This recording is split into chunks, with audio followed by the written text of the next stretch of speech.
Welcome back to Scottish Man Cave and welcome to a very, very special podcast with a very special guest. I am joined by the one, the only, Alf the MVP. How are you doing, mate? Yeah, I'm all good, man. I've been excited to do this, to be honest. So, yeah, I'm all good. I'm all good. Looking forward to this. I think it's gonna be good. Me as well, but I'm a bit down in the dumps, to be honest, mate. A bit down in the dump. Why are you down in the dump?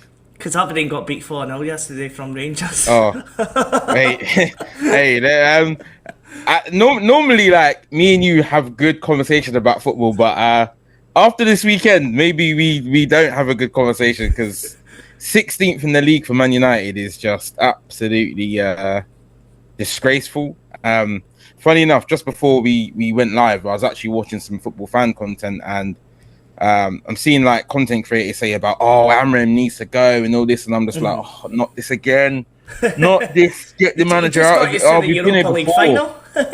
Yeah, I know, and it's like I'm like I literally looked it up. Since Fergie left, we've had 10 managers, including caretaker managers. Wow, including caretaker managers, and I'm like, incredible statistic. Yeah, and when I look back, I was like, wow, we've had 10 managers, and I'm like I understand the frustrations. Obviously, being a United fan, we have standards. We want to be competing, challenge for the league. Football is not always linear. Like, the cycle has to end sometimes. Yeah. Like, we had Fergie ran the club from top to bottom. We tried to replicate that, got lost, in translation. Clubs were surpassing us, like smaller clubs were surpassing us, recruiting better than us, adapting to the modern football model. Instead of having one man just run the whole club, they were getting directors of football, sporting directors, where we refused to catch up with the times. And like, you see like teams like Brighton getting players that United should be linked with. We should be turning them into superstars, like the Matomas, the Caicedos, the McAllisters. We're not getting those players. No. And even the players that I keep hearing we were linked with. We could have got Ollie actually wanted Man United to sign Erling Haaland when he was in the that was right. I remember saying that. And he would have been absolute peanuts. And he tried to tell the board, we need to get this guy. They said no. No. Yeah. A couple of years later, and look at him now. And I'm not saying United. He probably wouldn't have been the player he is today at United, because the culture there is a mess. But it's just like the fall from grace is just shocking, and it just kind of not winds me up a bit. But I kind of get tired of hearing this: get the manager out, because it's way beyond just getting the manager out now. Yeah, it's way past. I agree. I think the big thing, and I think Man United fans don't think we realise they've never managed to replace David Gill as well. He was a very important. Him and Fergie were like united. Like, they did so much together. Like they were the dynamic duo. And even when we got taken over by the Glazers. Yeah. Those two alone, there were still problems like financially with spending and stuff. Yeah. But those two masked that. They were able to very good. Partnership together, 100%. And I don't think David Gill, I don't think Fergie gets probably the success he did as well during that 100%. time in the 2000s. 100%, and it's just really frustrating to, the manager out conversation starting again, and I'm thinking, when are you just gonna learn that? This is the process we have to go through now. Like, we have to struggle with this. I think this season, and I'm a neutral when it comes to English football, but I think this season for a Man United fan, you've got the league should be a write-off, complete write-off. 100%. Focus on the Europa League. You win the Europa League, you're in the Champions League. Then you start from fresh next season. Then you judge Almiron after that. But you're right. It can't keep. It was the same as Aberdeen. We went through, after Derek McInnes, like 4 managers in like 4 years. It's not attainable. Yeah, no, it's not. It and as well, and as well, obviously you hear all this stuff about Ineos making cuts here to save money. It's like, right, if we sack another manager, that's another how many million we got to pay out again. Like, and I think people just don't understand. Right, if we sack Amrim, we have to give him a payout. That's probably budget that we can't get. Like that's less budget for us in the summer. Yeah. So we can't get players. So what do you want? Like we sack him, we get another manager. He's not going to get a window he probably wants. No. So he's going to need at least I would say 4 transfer windows. It's the same as like Aberdeen with Jimmy Tilleen. Like some people call him for his head. He's 4th in the league. He's got to cup final. What else are you expecting in his first season? Like, of course, there was going to be... Like, I'm not happy that we got pumped 4-0 yesterday, but at the same time, like, people like calling for his head, it's a bit stupid because we need stability, and he's got a proven track record in Sweden, just like Amorim's got a proven track record in Portugal.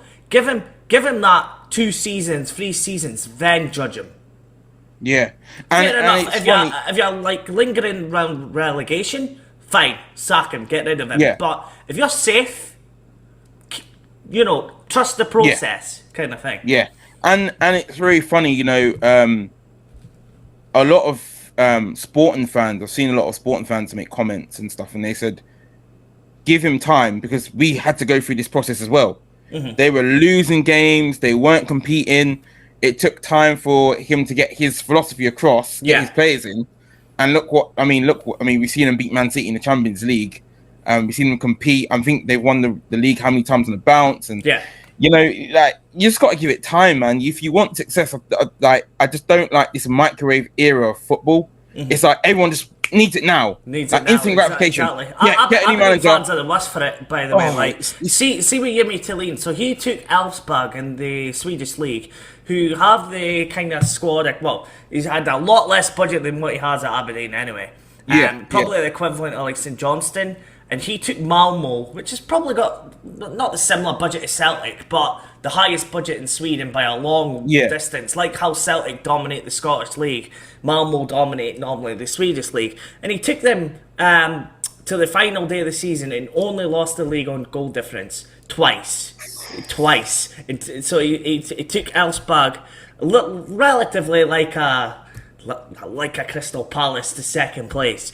And folk just need to give him time to trust the process and just like chill, right? We're going to have these games where Aberdeen get beat 4-0 from Rangers, but he's inherited a lot of the dead weight from the last couple of years, so it's going to take time for him to clear out and get his own team. Exactly, and there's so many players that have overlapped. There's Ten Hag players that are there with players that came in under Van Gaal. That players come under that. I'm trying to think, is there any players from Moyes era that are still there? I'm not sure. But we've got so many players. Phil Jones was on the books for so long. Phil Jones. I mean, oh gosh, of course, Luke Shaw's still there. So there's so many players. So, once, habit and creating an environment, players probably come in to Man United fresh, energized. Yes, Man United, Old Trafford, history, Fergie, treble, the crowd, everything, all that. Come in there, and then they see these players not giving it whatever, like not giving their all very lax behaviour, like very relaxed, very chill, not really caring. It's only going to be so long before the new players start doing that. Yeah.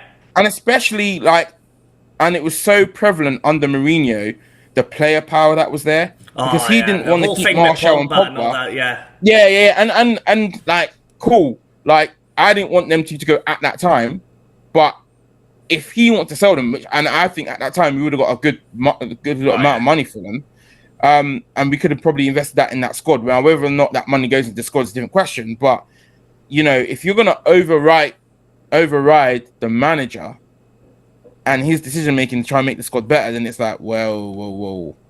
That just tells me everything you kind of need to know about the Glazers. It's all about the commercial. Mm-hmm. And obviously, when you had Ed Woodward, who's handling transfers, who's like a money guy and all about commercial, he's always going for the big name signing, the one that's going to bring in the shirt sale and stuff like that, and not necessarily the right players for the team. No. And, I can look back at that Pogba, phenomenal player, probably one of, if not the best midfielder in the world at that time when we got him. Mm-hmm. We didn't build around him. No. We didn't build around him. Every every new season he was there, how do we unlock Pogba?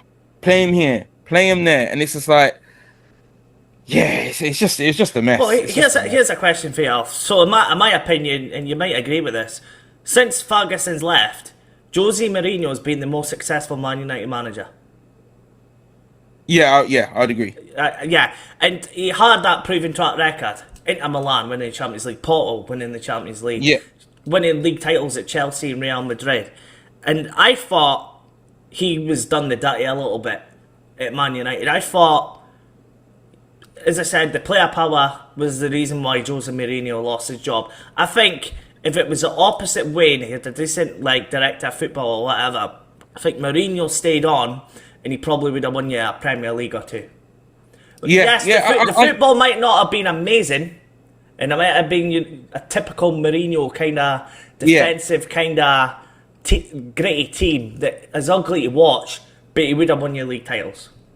Yeah, and again, it brings me to this conversation about good point you made there about, it's not the most attractive football to watch. Mm-hmm. But my thing, with United, I like why I fell in love with United, because it didn't matter who they played. Mm-hmm. They never had a certain way of playing. They just did whatever it took to win. If that meant sit back, counter, they could do that.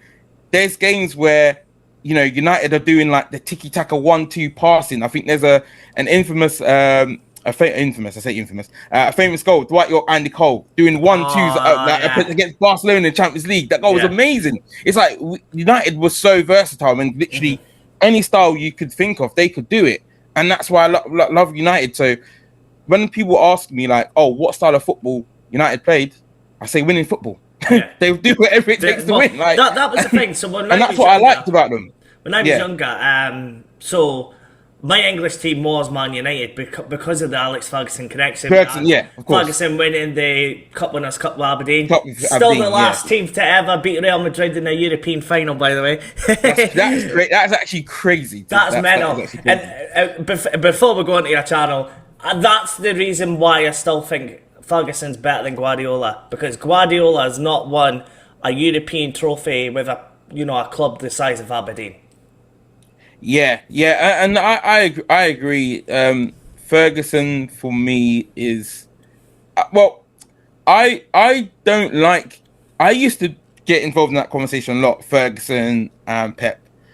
I actually don't like to compare them, if I'm being honest with you. They're completely different anyway. Because Ferguson was a complete manager. Yeah. Pep is a coach. So I think we have to. That's a big difference. Because Ferguson was involved in scouting, youth team, transfers. Pep now has got teams to do that for him. Yeah. Right? He's got a director of football that kind of helps him a lot with that now. I'm sure he has a say, but he's not as involved the hands-on as Ferguson. I think at Aberdeen he was more a coach and a manager because he was a lot younger back then. But as he got older, obviously at Man United, when of course, the whole transition from the 90s where it was a big struggle and Fergie was a way to get sacked from Man United in the FA Cup that saved his job. Then he started bringing on Carlos Queiroz and all that kind of Steve McLaren, all that sort of assistant kind of. They were effective. Making those changes. The coaches with it. But we will get back onto football. We'll get back onto that. The conversation just flowing, guys. Because I know some people don't like football and they're probably like, what are they even on about? But we'll all get back into football, that's for sure.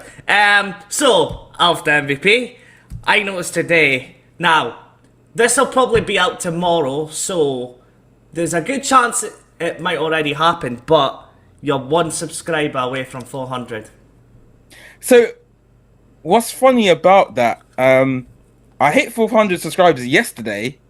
I actually hit 401 yesterday, and it's gone back down. So that is one of my pet peeves on YouTube. That happens to me as well. It's so frustrating. You're like, why subscribe then unsubscribe?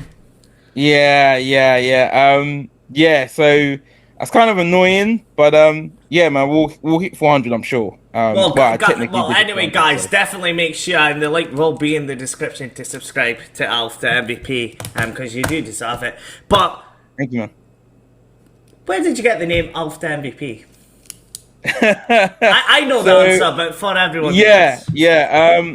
For people that have watched the stream, probably if you've been here a while, you know the story. So, I used to go out a lot, like go out younger, and when I was a lot younger, I used to go to these like under 18s kind of like club nights and stuff.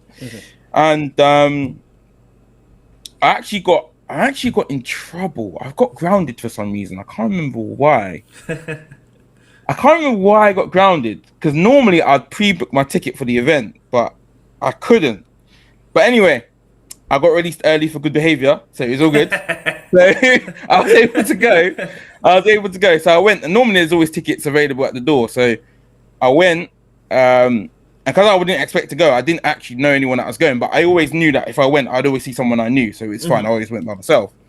So I'm in the queue. I'm in the queue. There's a few people in front of me, and the guys are saying like it's at capacity, like they're not letting anyone in, and I'm like, oh, flip's sake. So anyway, I was in this queue, and I was kind of chatting to like these 4 girls who went from where I lived. So they were kind of like, damn, we traveled all the way here, and now like for this night out, da da da da da. So anyway, I just got talking to them, and I was like, oh, so what are you gonna do now? And they're like, well, I don't know. And I was like, well, we could just hang out. There's like McDonald's, there's places where we can go hang out. There's an arcade. And they were like, yeah, sure. So anyway, I was talking to these 4 girls who was coming out of the queue, and I looked around. I heard someone call my name, so I'm looking around. I'm like, who's that?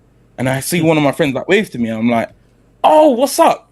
And I looked, and there's like 3 of them, and me. And the 4 girls. I'm like, this is a sign from God. This is just perfect. So anyway, I went on holiday. Like literally hollered at the guys. So the guys, like, they're at capacity. They're not letting anyone in. They were bummed out. I said, don't worry.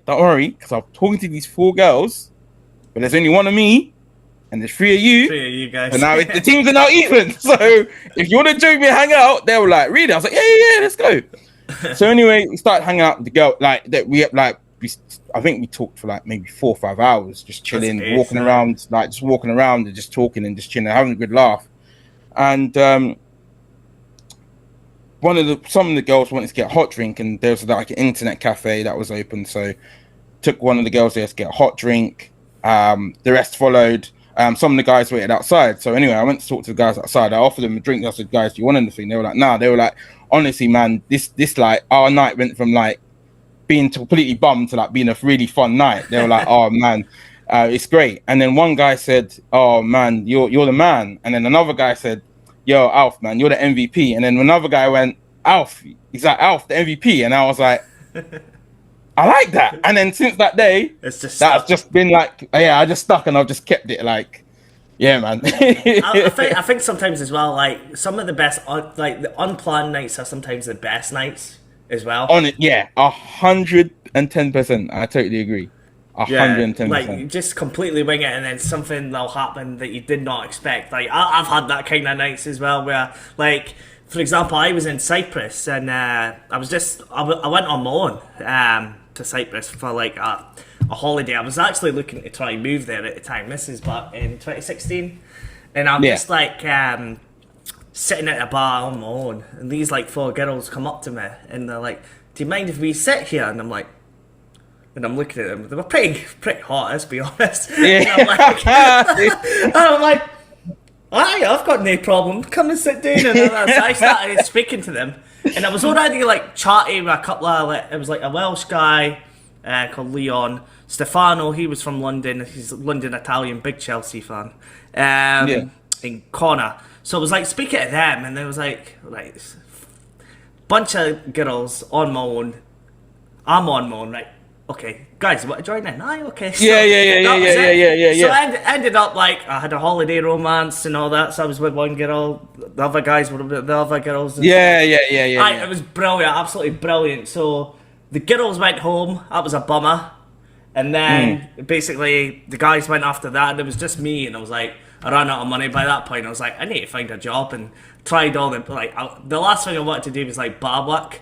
And I was going to try and get a job at the airport, but the language barrier, I was like, I went to like any like shop. I went to like a shop a shopping centre, and I asked for like application forms, and I was getting them all handed in Greek. So I was like, I don't even know how to put in an application form. So I ended up going home, but I still say to this day, it's like the best experience of my life. And like, I still speak to them. I went to Paphos again to visit just the guys this time, so it was just like a lad's holiday.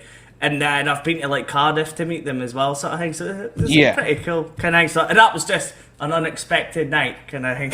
Yeah, that's it, innit? Like you said, they're the best kind of night. So yeah, man, that's quality. That's so, quality. What made you decide I'm going to be a YouTuber? Like, what was the sort of day that you thought, right, I'm going to start creating content? It was I started probably right. So my channel's had very many iterations over the years. So I actually started first creating content since 2014. 2014, okay. Because the first video I seen was 6 years ago. So it's the first video I could watch. Yeah. So I had other videos, but I deleted it and then started again and deleted videos and started again. So 2014, originally I wanted to play PES, but PES around those times wasn't the best. No. So I started playing FIFA, like FIFA 14, and I did a few videos on that, but again, my heart really wasn't in it. So I did that for a couple of months. Then I kind of probably took like 3 years away. Then I came back again, and I started doing a few Fortnite videos. Just nothing, just like me and my friends just being silly on Fortnite. Yeah. And then didn't really like that.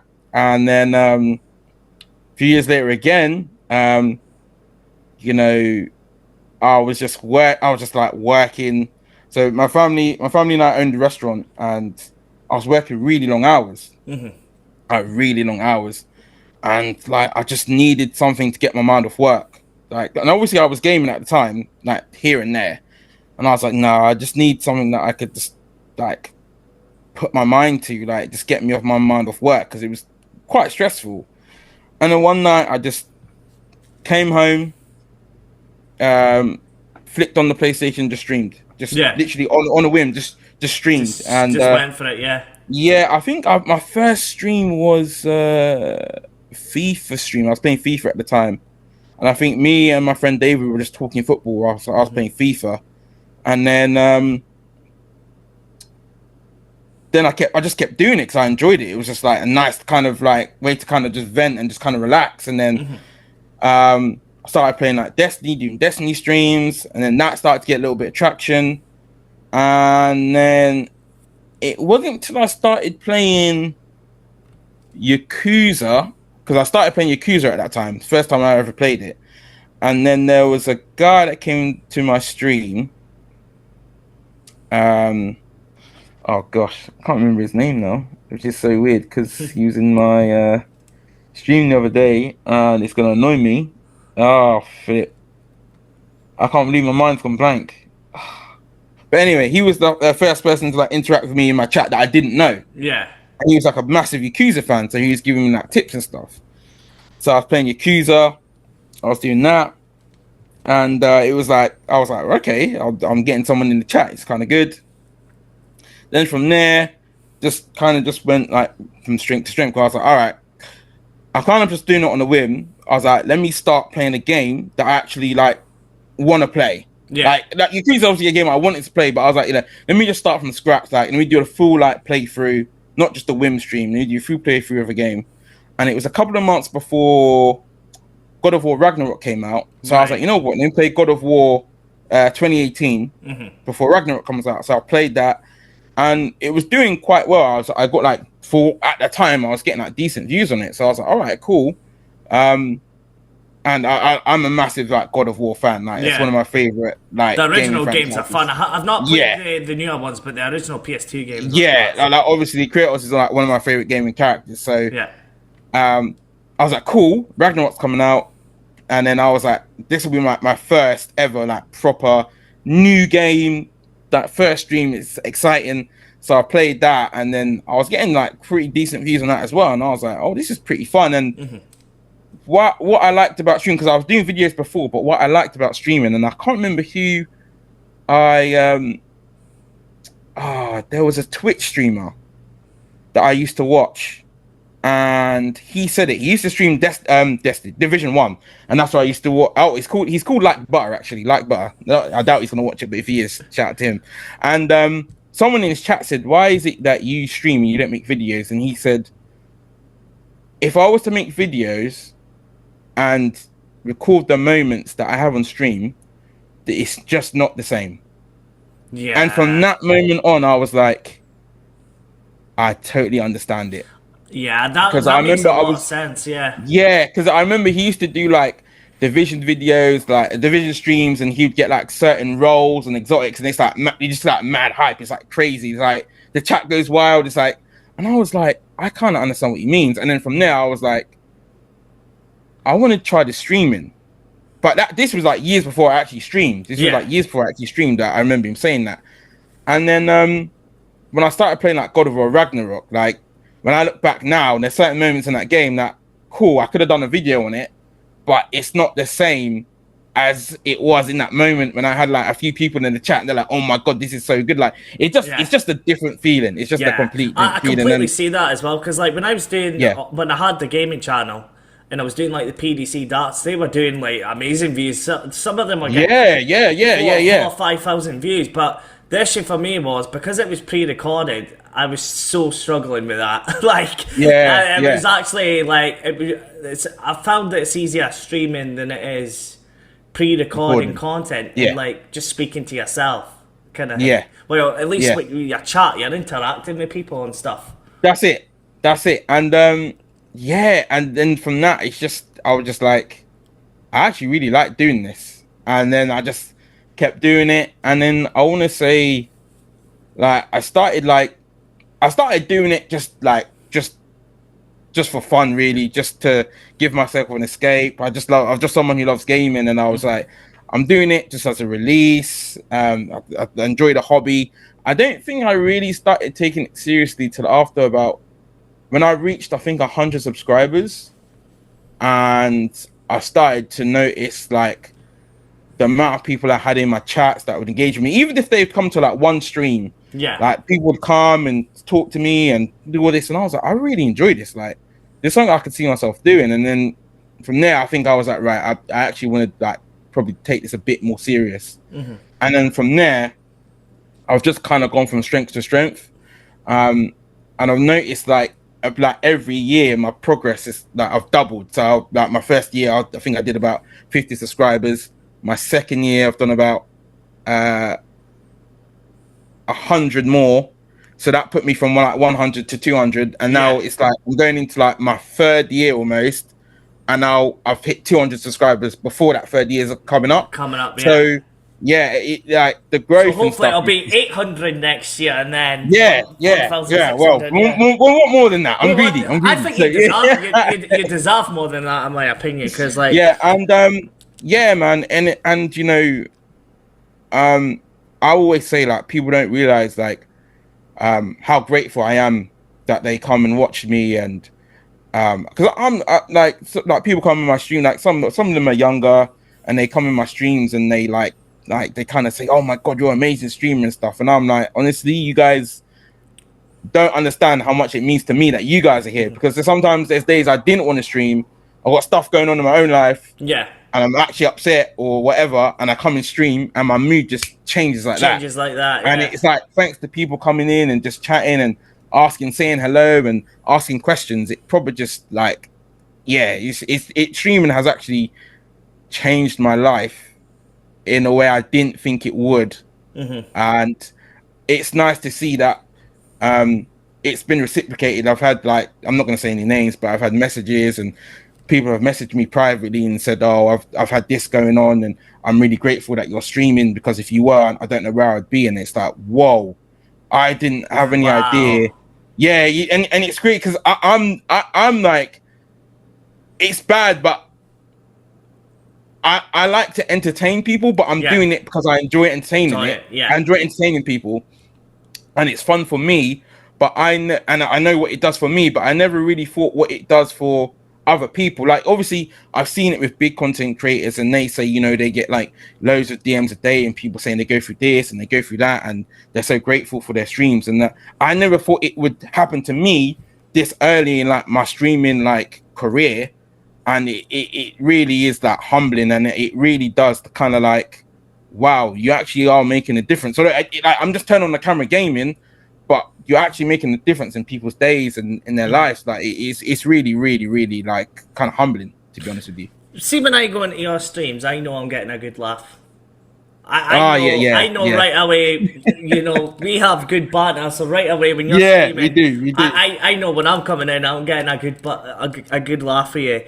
And like, you know, just like some of the things that have happened on your streams has just been kind of hilarious. Some of the conversations in general that we have. Man, some of the conversations, man, are they go to some places, but I like it because it's not it's organic. It's not like a forced conversation. We just get there naturally. Like it's not a conversation. It's not something I normally have planned to have these conversations. I might just have my I'm a very opinionated person, so I just like to give my opinion on things, whether or not people agree with that. Cool, because I'm always open to have that debate or conversation. Yeah. So yeah, it's always interesting where the conversation goes in the streams, man. Like some of the. There's just so many of them, but like just some of the. But that's the thing about you as well, like that I absolutely love about watching you is you always interact with everybody. It's not like you won't ignore anyone or. And that's the thing with a lot of streamers, and they don't really, or like take their viewers for granted and kind of thing. You never do that. Yeah. Like you always make an effort with everybody that like comes in your streams and stuff, and like you always have like good banter with them, and like you always say, "Oh, how are you doing?" and stuff, and that does make a difference. And that's to me, and I'm not being biased because I know you, but I feel your channel's very underrated. Because of that. Thank you, man.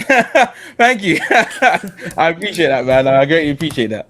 That means a lot. I actually think the same thing about yours. So because it's funny when obviously I met Reese, and Reese was like, "Oh, you've got to join like Man Cave's like Fortnite Sunday," but at that time I just couldn't join. I was always busy on the weekend, so I was like, "Oh, one of these days I got to join this Man Cave Fortnite thing." And I remember one Sunday I did, and I joined it, and it's so weird. It's so weird how you meet people in life, and then within a few minutes you just know like I'm gonna click. Like my best mate, my best friend David, we met in uni, and within like 5 minutes of talking, I was like, yeah, we're clicking. And it was the same thing with you. Like, I was like, yeah, we're gonna click. Like, we're just gonna get on straight away. Straight away, yeah. Yeah, it's just straight away. I think it's what it is as well is we've got so many different kind of like hobbies and stuff that are quite similar, like similar interests, which helps as well. Like, there's nothing more difficult I find. Like,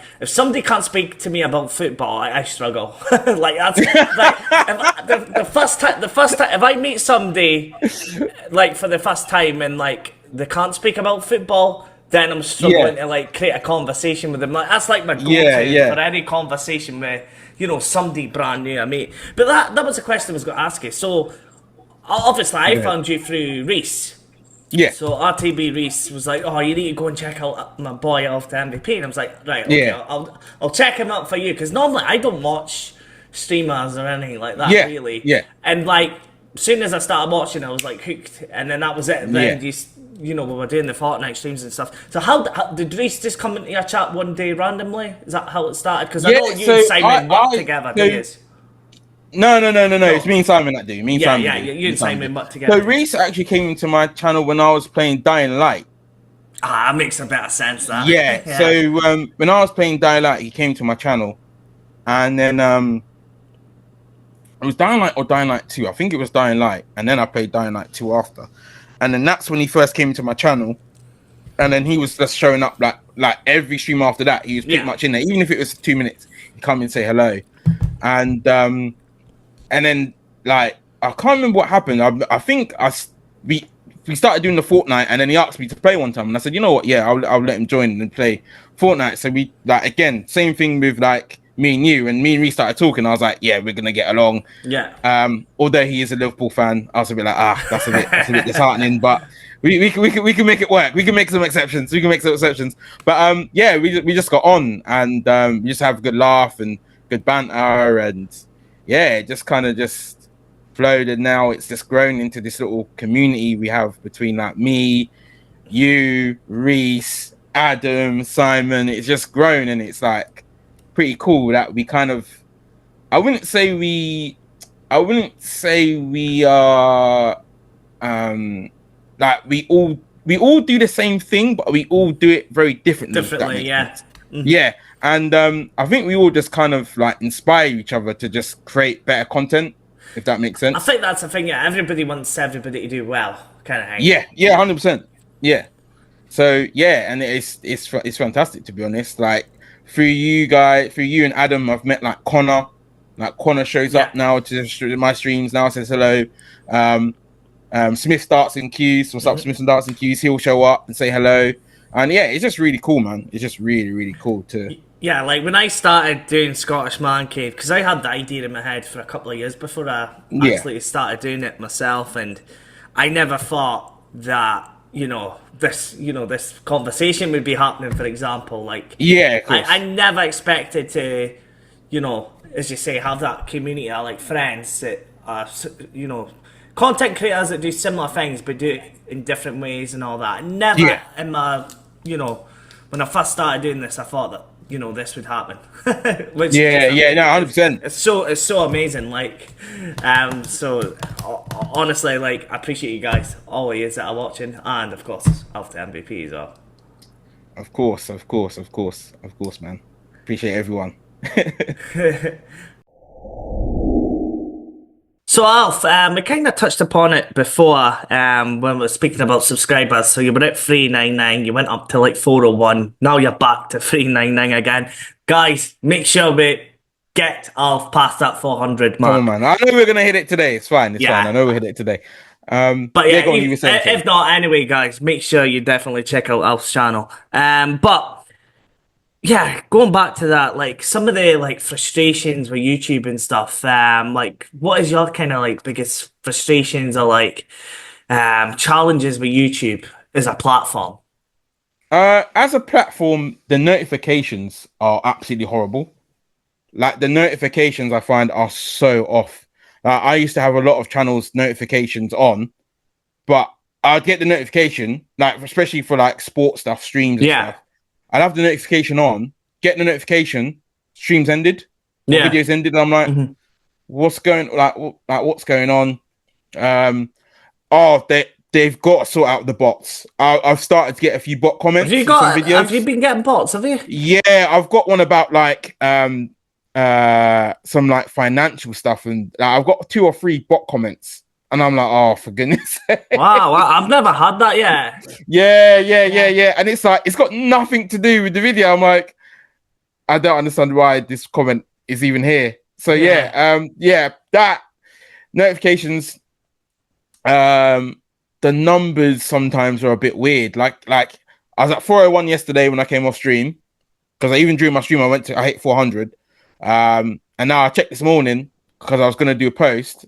So to do the post, I was going to take a screenshot of the 400 and do a picture, but it's at 399. So I was like, well, I can't do the picture now because it's 399. that happened to me when I got to 200 as well. Yeah. So I feel your pain. Yeah. So yeah, just the little things of YouTube that I don't have problems with, just those few things. But other than that, it's a pretty good platform. I mean, as a content creator, I think you're silly not to be on YouTube in some kind of capacity. It's the biggest now. Although I do think it's going to change. It's the second biggest search engine in the world. Yeah. But yeah, you got to be on YouTube in some capacity. I feel like you'd be silly not to. I feel you with the notification. So I've got the bell, on your channel, and when you go, like, I know roughly when you go live, but if I didn't, sometimes I'll get that Alpha MVP streaming, and then I'll click on it. And you're like an hour into the stream. Yeah, they're really janky, the notifications. Yeah, really janky. I don't get that. Like, weird. Weird. Going back to the bots and stuff, and I know, like, I've been quite lucky, but with my content, I haven't really had any like bad Mm. comments and stuff. But I know what Adam's experienced. Sometimes he gets really like bad trolls and stuff, and I know you sometimes get quite difficult people coming in the chat. So like, you deal with it really well, I must say. Yeah, yeah. I mean, I've had a few trolls in the past. Like I said, I'm not someone who's bothered by trolls. It's just a part of the internet. Like it's one Yeah. of the things I need get into YouTube. It's gonna happen. You just gotta accept it and just know how to deal with it. And I think if you give them those trolls and the time and attention, and you give them that rise that they want out of you, then they've won. Yeah, Like exactly. just like and you know what? I'm not gonna lie. I've been in people's streams and I've seen some trolls, and they've actually been quite funny with what they've Yeah. done. It's like quite Yeah. a funny troll. But a lot of these trolls, the jokes they're coming with, they're not even funny. I'm just like, really, that's the best you're gonna come up with. Yeah. Like I the remember I usual. remember once I was watching like a wrestling podcast and like Vince Yeah, Russo was in the chat, but it wasn't Vince Russo. And he was like, he yeah. was like, I mean, he was like, what was it? Cody is not over, bro, and all that kind of stuff. He was yeah, doing that's a funny troll. Like that's hilarious. Like some of these trolls are just coming in and like they'll be like, they'll say something like racial, like, oh, so you're like black or something, and I'm just like, wow, I that's think the you've best got troll you could quite have. thick skin, thick skin. Yeah, You're really, what's the word? It'd probably take a lot to offend you. Yeah. Yeah. It does. Yeah, it does. Yeah. Yeah. So yeah, it is what it is with trolls. It's just part of the net. So Mhm. you just got to put up with it, really. Yeah, Unfortunately, it's yeah. when Go on, sorry. you're chatting on your Alpha MVP lounge, when you're chatting about like that woman, for example, that was with like 100 men, what was it, like 100 men? Oh, yeah, 100 men. Yeah, kind of like you've got no limits, mate. No. Because this is the thing. Like, I like to talk about these things because our society is enabling this. Like, we can't. And this is the thing. I feel like, especially in like the UK, has this very kind of what's the word I'm looking for? Like they'll see something, but they won't kind of address it. They'll just leave it and let it go. And I feel Yeah. like that's the difference between like UK and like other countries, especially in like Europe. Like the way that when I went to I went to Amsterdam a few years ago, Yeah. and the way they are in terms of like how open they are in conversations about like sex and stuff. Yeah. And but yet they have like one of the lowest teenage pregnancy rates in their country. It's really, really low. It's funny you And like mentioned over that. here, over here, it's not really talked about, but like it's quite high. No, what I found amazing, I've been to Amsterdam myself, so you might know this. I don't know, have you ever been in a nightclub in Amsterdam? No, I didn't No. get to go to that. So, like, see in Aberdeen, right, for example, and I'm sure it's the same down south in England, right? It can be like minus 10 degrees and it's like snowing, it's horrible weather. It could be like Yeah. a blizzard, right? And you'll Yeah. have like an 18-year-old lassie, she's in a short skirt and everything like that, right? But it's, Yeah, but see in Amsterdam, yeah, amazed. We're all in like the proper like winter coats and all, coats. Yeah, and all that. It was like the cultural difference amazed me, and I did not expect that being in Amsterdam. Because I was in Amsterdam. I'll tell you what, right? I'll tell you what. Me and my cousin, we actually played a game. We played a game. We were out there, and we knew who was who was visiting Amsterdam, especially when it came to the girls. Yeah. We knew who was visiting and who wasn't just by the makeup. Because what I noticed out there, Yeah. hardly any, like most of them don't wear makeup, and if they do, it's very minimal. Yeah. Like very minimal. Like it was a bit of a shock. Like, and I've worked in like the beauty industry before. Yeah. So I've been around like obviously makeup, fragrances, all that kind of stuff. And like some of the girls that I worked with, honestly, I'm like, you don't even need makeup. And they'll be like, no, I totally need it. And I'm like, nah, like you really don't need makeup. Like you really don't need it. Like I'm exactly the same it was as just you. so mad. Like the waitress and stuff that were serving me were absolutely like drop dead gorgeous, no makeup, like fresh face, no makeup, and you're just like, wow, like it was a whole different world. Like it was crazy. See, I prefer that as well. I'm the same as you. I prefer natural beauty. So like, I can't 100%. stand. See when that girl's clotted in fake tan, and like she's like pure white. She's pure white as a ghost, but her arms are like orange, full of liquid and all that. Like, oh, it's one of my pet peeves. Or like clotted with the makeup and all that. And do you remember the old "You've Been Tangoed" adverts? Yes. Yeah, like that. Yeah. No, and you know what it is? There's some people out there, even because I've even seen guys that they'll have the fake tan, and I'm like, you just don't suit it. No. And I see other guys that got fake tan and they look good, like they suit it. Yeah. Same thing with some girls. It's like they have fake tan and it's like, oh no. Yeah. Or like the one that really gets me is like they'll have their makeup and they've got like that ring.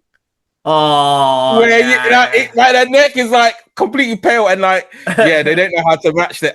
It's annoying. No, it's so annoying. It's so like that's one of my. I love a naturally beautiful kind of girl. So like a girl that's got very little makeup at all.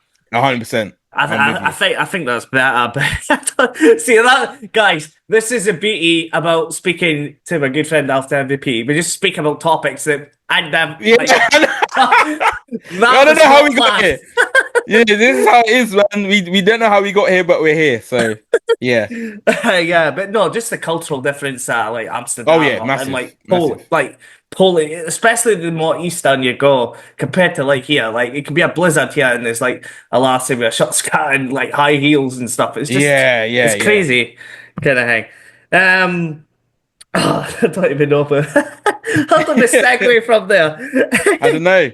Oh, me, but no, brilliant. But like going back to, like streaming and stuff, gaming and all that. What's been your favorite games that you've streamed? You've already touched on God of War. Yeah, I did in this stream. So PES is the Master League PES series that I'm doing. That's up there because that's always been a dream of mine to stream PES. So that's there. God of War Ragnarok is up there. That was amazing because that was like the first like new game that I streamed. Mm-hmm. Elden Ring. Yes, I bought that one. Yeah, Elden Ring was like an absolute slog. Like there is streams of me 3 hours trying to do one boss. Like it is an absolute slog of a game, but I thoroughly enjoyed it. It's not something that I would have played normally. What other streams have I done? What other games have I done that I feel like I really enjoyed? Or probably Fortnite, because that allowed me to interact with like some of the people in the chat, some of the viewers. So Fortnite would be in there. And I need one more game. What games have I played that I've like? I don't know actually. I don't know. Maybe God of War 2018 because that was the first full game playthrough that I did. So yeah, and your fell videos were doing really well as well when that first came out. Honestly, it's funny. I was actually looking at them today, and like, I think between 3 of them, I've got like 5,000 views on like 3 videos. That's incredible. And that's not including, and that's not including like my streams and other videos I've done on them. And that when it first came out, and it's a shame because that was a game I really wanted to get behind. It's a shame where it's at now. I really, really wanted to get behind that game because I felt like it wasn't like FIFA, where you can go on FIFA and you could play like 2 games, but your menu grinding for like 2 hours because you need better cards or you need to do this because there's a new promotion or whatever. It was just like, okay, pick up, play, you earn currency, you buy new players, job done. Like I come on, play 3 games, and then I'm off, and that's like in an hour. Where normally with when I used to play like EAFC, I could play like 3 games, then I know, right, there's his new packs out, so I got to do this SBC and do all this. Yeah. And that's fun for a while, but after a while, it gets so draining. And it's just like, all right, I've been on there for 3 hours, and most of the time I've been in the menus. It's like, yeah, nah.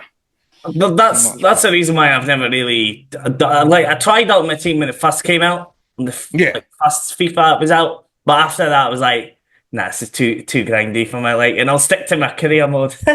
Career mode is. I've always been someone that prefers like offline anyway. With football games, like I miss like good old like couch co-op, like you and your mates. Yeah. Just play FIFA. You know what I mean? Whatever it is. Whatever rules you set, you just do it and you just play it, and you're right there on the couch and stuff like that. But yeah, online is cool. Online is cool, but with EAFC, I just feel like it's such a slog. Like it's such a slog. Like you could take a break from it for 2 weeks, come back, and your team's like out of date. It's like, oh damn! Yeah, it's. I was going to say, almost like a job. Have you ever tried the FIFA sesh? So basically, anytime you concede a goal, you've got to take a shot. No.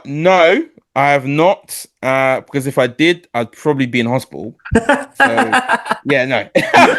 No, and I don't want to either. So I used to do that with my pals back in the day, like before we'd go out, because like obviously time was expensive and stuff. We would do the FIFA sesh before we'd go out. So like the first games would be competitive, it'd be like a 1-1, a 2-2. But by the end of the night, because we're that absolute bluter, it'd be like 7-8. 7-8, yeah. 6-2 or kind of thing, like because you're that bluter, like you're like, oh. Nah, the best thing we did, we had a proper games night. Like my one of the guys I used to work with, his parents went away for like a long time, so he was like, yeah, we could host the games night at my house. And when I say a games night, people, I'm talking 3 different games. There's 4 consoles, like LAN parties going. It was serious. So we had a COD tournament, a FIFA tournament, and a PES tournament. 3 different rooms. Ace. There's about 20 guys. It was amazing. Like, it was amazing. It was like one of the best gaming nights ever. It was cool. I think that's like kind of a lost thing. That like kind of LAN parties and stuff. It doesn't really happen that much nowadays, does it? It doesn't, man. It doesn't. Like I prefer couch co-op than playing online because you just get a better laugh sometimes. Like being there and like especially with FIFA, like if you're playing your mates, it's fair enough. But like instead of randoms online, it's so much better. Like having a couple of drinks or something and playing FIFA. The one thing I will say though about playing online is that you can play people of various skill levels. Yeah. So you've kind of got like, obviously you go through the division, so you kind of know where your skill level's at. But if you just keep playing with your mates, like, do you necessarily? It depends on what you want. If you want to get better at the game, then you probably want to play online because you want to challenge yourself and go up the ranks. But obviously playing with your mates and having the fun is just like I say, you can't be couch co-op. Like, I think I was talking about the stream. I was playing Division 2, and this guy came on the stream and he was saying he's like in his mid-50s, him and his wife are doctors. And I was like, wow. I was like, how long have you been gaming? He's like, yeah, I've been gaming since I was young. I've had like the Commodore 64 and stuff like that. And I was asking him like, what's his favorite game and console? And he was talking about like Donkey Kong and like Mario 1, 2, and 3. And remembers like when they first came out. And it's like, what the hell? It's like, and that's the thing about streaming. You just don't know who you're going to meet. So, and then we got talking about the N64 because that's my favorite console. Just purely because of GoldenEye. Like, GoldenEye is the best FPS. I don't care what anyone tells me. Don't get me wrong. I love like the Modern Warfare series of CODs. Love them. I love them. Black Ops 1, probably my favorite Call of Duty. But GoldenEye, nah. You're not topping that, man. That was like, man. That's actually a good segue because it was one of the questions I was going to ask because your first like memories of gaming. So like, was it N64 your first like console? Or? No, my first console was Sega Mega Drive. Wow. Okay. The Sega Mega Drive, and you know, it's funny you said that because I literally figured about that the other day. and I was thinking how lucky these kids are today gaming, because when we played games back then, there was no saves. No, like, no. like there's no checkpoints. No. There's no saves. We had to like get as far as we could and basically complete the game, or we had to start back from the beginning. Because I was thinking to myself, I was like, I want to try and get like an emulator to play the Sega Mega Drive so I can play Ghosts and Ghouls. Because that game, I honestly used to frustrate me so much, and I'm like, I really want to play that now and see if I can complete it. Like, I really want to play it. But yeah, my first real gaming memory, probably playing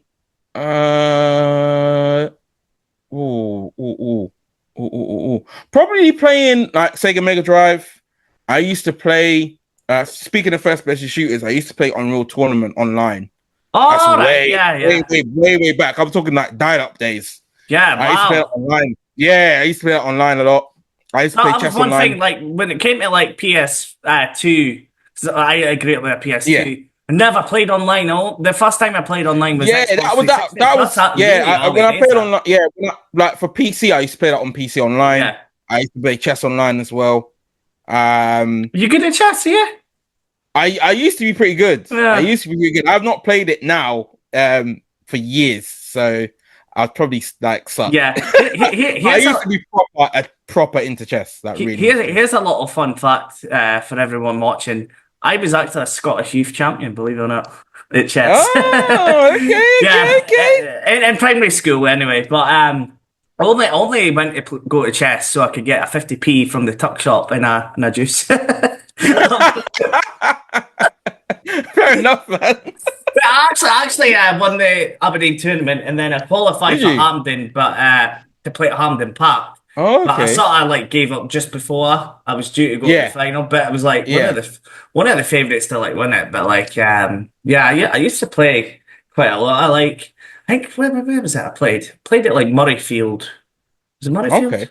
I played at like Livingston's ground and stuff, so it was like because a lot of them were done in like the football stadiums. But my cousin, she was even better. She went to like Germany and all that to play. She was like she was like the best in Scotland at one point. Wow. So I think that I sort of like as I say when I was younger, sort of was decent at it, but like as you get older, you kind of grow out of it, kind of. Yeah, I kind of grew out of it, which is a shame because I was pretty good. Like I was pretty good at chess. I'm not like. I wouldn't say I was like a prodigy or anything, but I'd say for my age, I could probably play a few adults and I'd probably beat them. Yeah. Yeah. But yeah, no, I really used to love chess. But yeah, probably what's my earliest memories of gaming? Yeah, probably playing on a PC, Sega Mega Drive. Random fact. I don't know if you remember this console, this handheld. Do you remember the Sega Game Gear? I know of it. I never owned one. Honestly, it's it's the heaviest handheld console you ever played. It's absolutely weighty, like to the point where I'd hold it like this, but by like a few minutes in, I have to put it down on my lap because it's so that heavy. Weighty. Yeah. I know the games are quite expensive now. I would imagine so because I think that console was very, very rare. So I would imagine it's quite hard to get. I think. Yeah. So I had that. It's quite rare. And it was a beast because I had a cable and I plug it in. Mm-hmm. But if you wanted to play it without it, it used to take like I think 8 batteries or something. 8 AA batteries. And honestly, and when you play it with the 8 AA batteries, already it's a brick. Like it's proper. Yeah. Like game on that. Few months, you won't need to go to the gym. You'd have biceps. I think as well. Back then, batteries was a lot more harder to find and more expensive. Oh gosh, yes. Now, yeah. Because it's funny. My auntie, she was just saying how well, we were just talking about how generations change and how everything comes like with charge cable now. Yeah. And she was like, "Oh, I wish that was back in the day when I was buying gifts for you because I spent so much on batteries. Everything I wanted needed batteries. I remember Christmas and birthday, I always get like a big pack of batteries. I was like, and nowadays you can get a pack of like 10 for like £1 in Poundlanders. I know. Back then, man, any spare pocket money I had before I got into like Pokemon cards, any spare money I had went into batteries. That's the thing kids nowadays don't understand is like back then there was no such thing as rechargeable batteries. No. You couldn't just stick it on charge like an iPhone or something, and then no. There was nothing worse than you playing your Game Boy, and you see that red light just start to fade, and you're like, oh no, the batteries are going. Oh man. Oh, yeah, the kids are lucky these days, man. They really are, because like, see nowadays with their iPhones and all that, like, I don't think I would give my kid an iPhone. Like, I was making my mom laugh. I said, like, if I ever had kids, I'm gonna give them Nokia 3210s. Yeah. She was like, you can't do that. I said, yes, I can. You're gonna stop me. Nah, they're gonna go through the struggle. They're gonna understand. They're gonna just play like Space Impact and Snake. You know, all this fancy. Because like, can you imagine kids in our generation, their mum and dads spending like £40 a month on a contract with O2 or Vodafone? It would never happen back then. Back then, it was like pay as you go. Yeah. Like pay as you go. You should just top up, go to the shop like that. Yeah, £10 O2 top up. Yeah. They give you the little thing. You scratch the number off. You would get a phone from your parents, and it was only for one thing. If you were like, right, where is he? It's 10 o'clock. Yeah. That's it. That's it. That was it. Yeah, I mean, the first phone I had, it didn't even have games on it. Like, It was just, it was like a Philips. And if I showed you it, you'd be like, oh yeah, I know that phone. Yeah. And I remember my mom bought it for me. It was like, I think it was like 40 quid from Sainsbury's. And she was like, I'm getting you this because, just in case, you're getting older now, I might need you in an emergency. That this is what it's for. I was like, okay. And so yeah, man. No, what one of the it was like, I think I said this to you a few weeks ago actually, but it's rare nowadays, like kids nowadays, like when they go home from school, they're on their iPads or on their PS4s or their Xboxes. And like our generation was, you go out, you get muddy, you play Fitba. Yeah. The PS1 or whatever. Like there was no like kids nowadays. You never see them playing football in the park now. See, not every day. I do when it's like holidays when they're off school. But like I remember like coming home from school, getting changed. Mm-hmm. I'd be like, all right, I'm going out, and then they'd be like, "If you got any homework?" Normally I'd probably do, and I'd be like, no, but I probably did have homework. But I'm like, no, I haven't. They'd be like, all right, cool. So yeah, like I was going out, we was like building bases, playing football, playing runouts, remember like the toy guns you used to get and all that? I've never seen kids nowadays with that. Listen, I said this to someone the other day. I said, when have you last been outside and seen kids have a water fight? Yeah. Like I had a super soaker. Like, do kids even have? Do they even know what a super soaker is? Nah, man. These kids, they don't know. They don't. They're missing out. They're missing out, are they? Like as you said, like the super soakers are like just like the plastic little toy guns. Yeah. But because of nowadays, I think they're not allowed them anymore. It's sad, man. It's sad how soft societies went in a way. Like, I am so blessed, and I'm sure that you're the same, that we were probably born just at the perfect time. Oh God, 100%. When I see certain things now, sometimes I'm like, just breathe, count to 10. Some of the things that I see people complain about, I'm just like, really? And what gets me is I don't have people having problems or grievances, but I'm like, back in the day, no one would even bat an eyelid at this or give us the time of day or attention. And what now happens is there's so much now. People will be like, oh my God, yeah, I can't believe you're going through this or that. And don't get me wrong, I know everyone's problems are different and everyone handles it in a different way, but I do think this generation is very soft. Like you can't even Very speak to. soft. No. In fact, funny enough, I have a friend who's a football coach, Mhm. and he had to do a course about like how to communicate with like when you're talking to kids. Yeah. And he basically said you can't even criticize them now.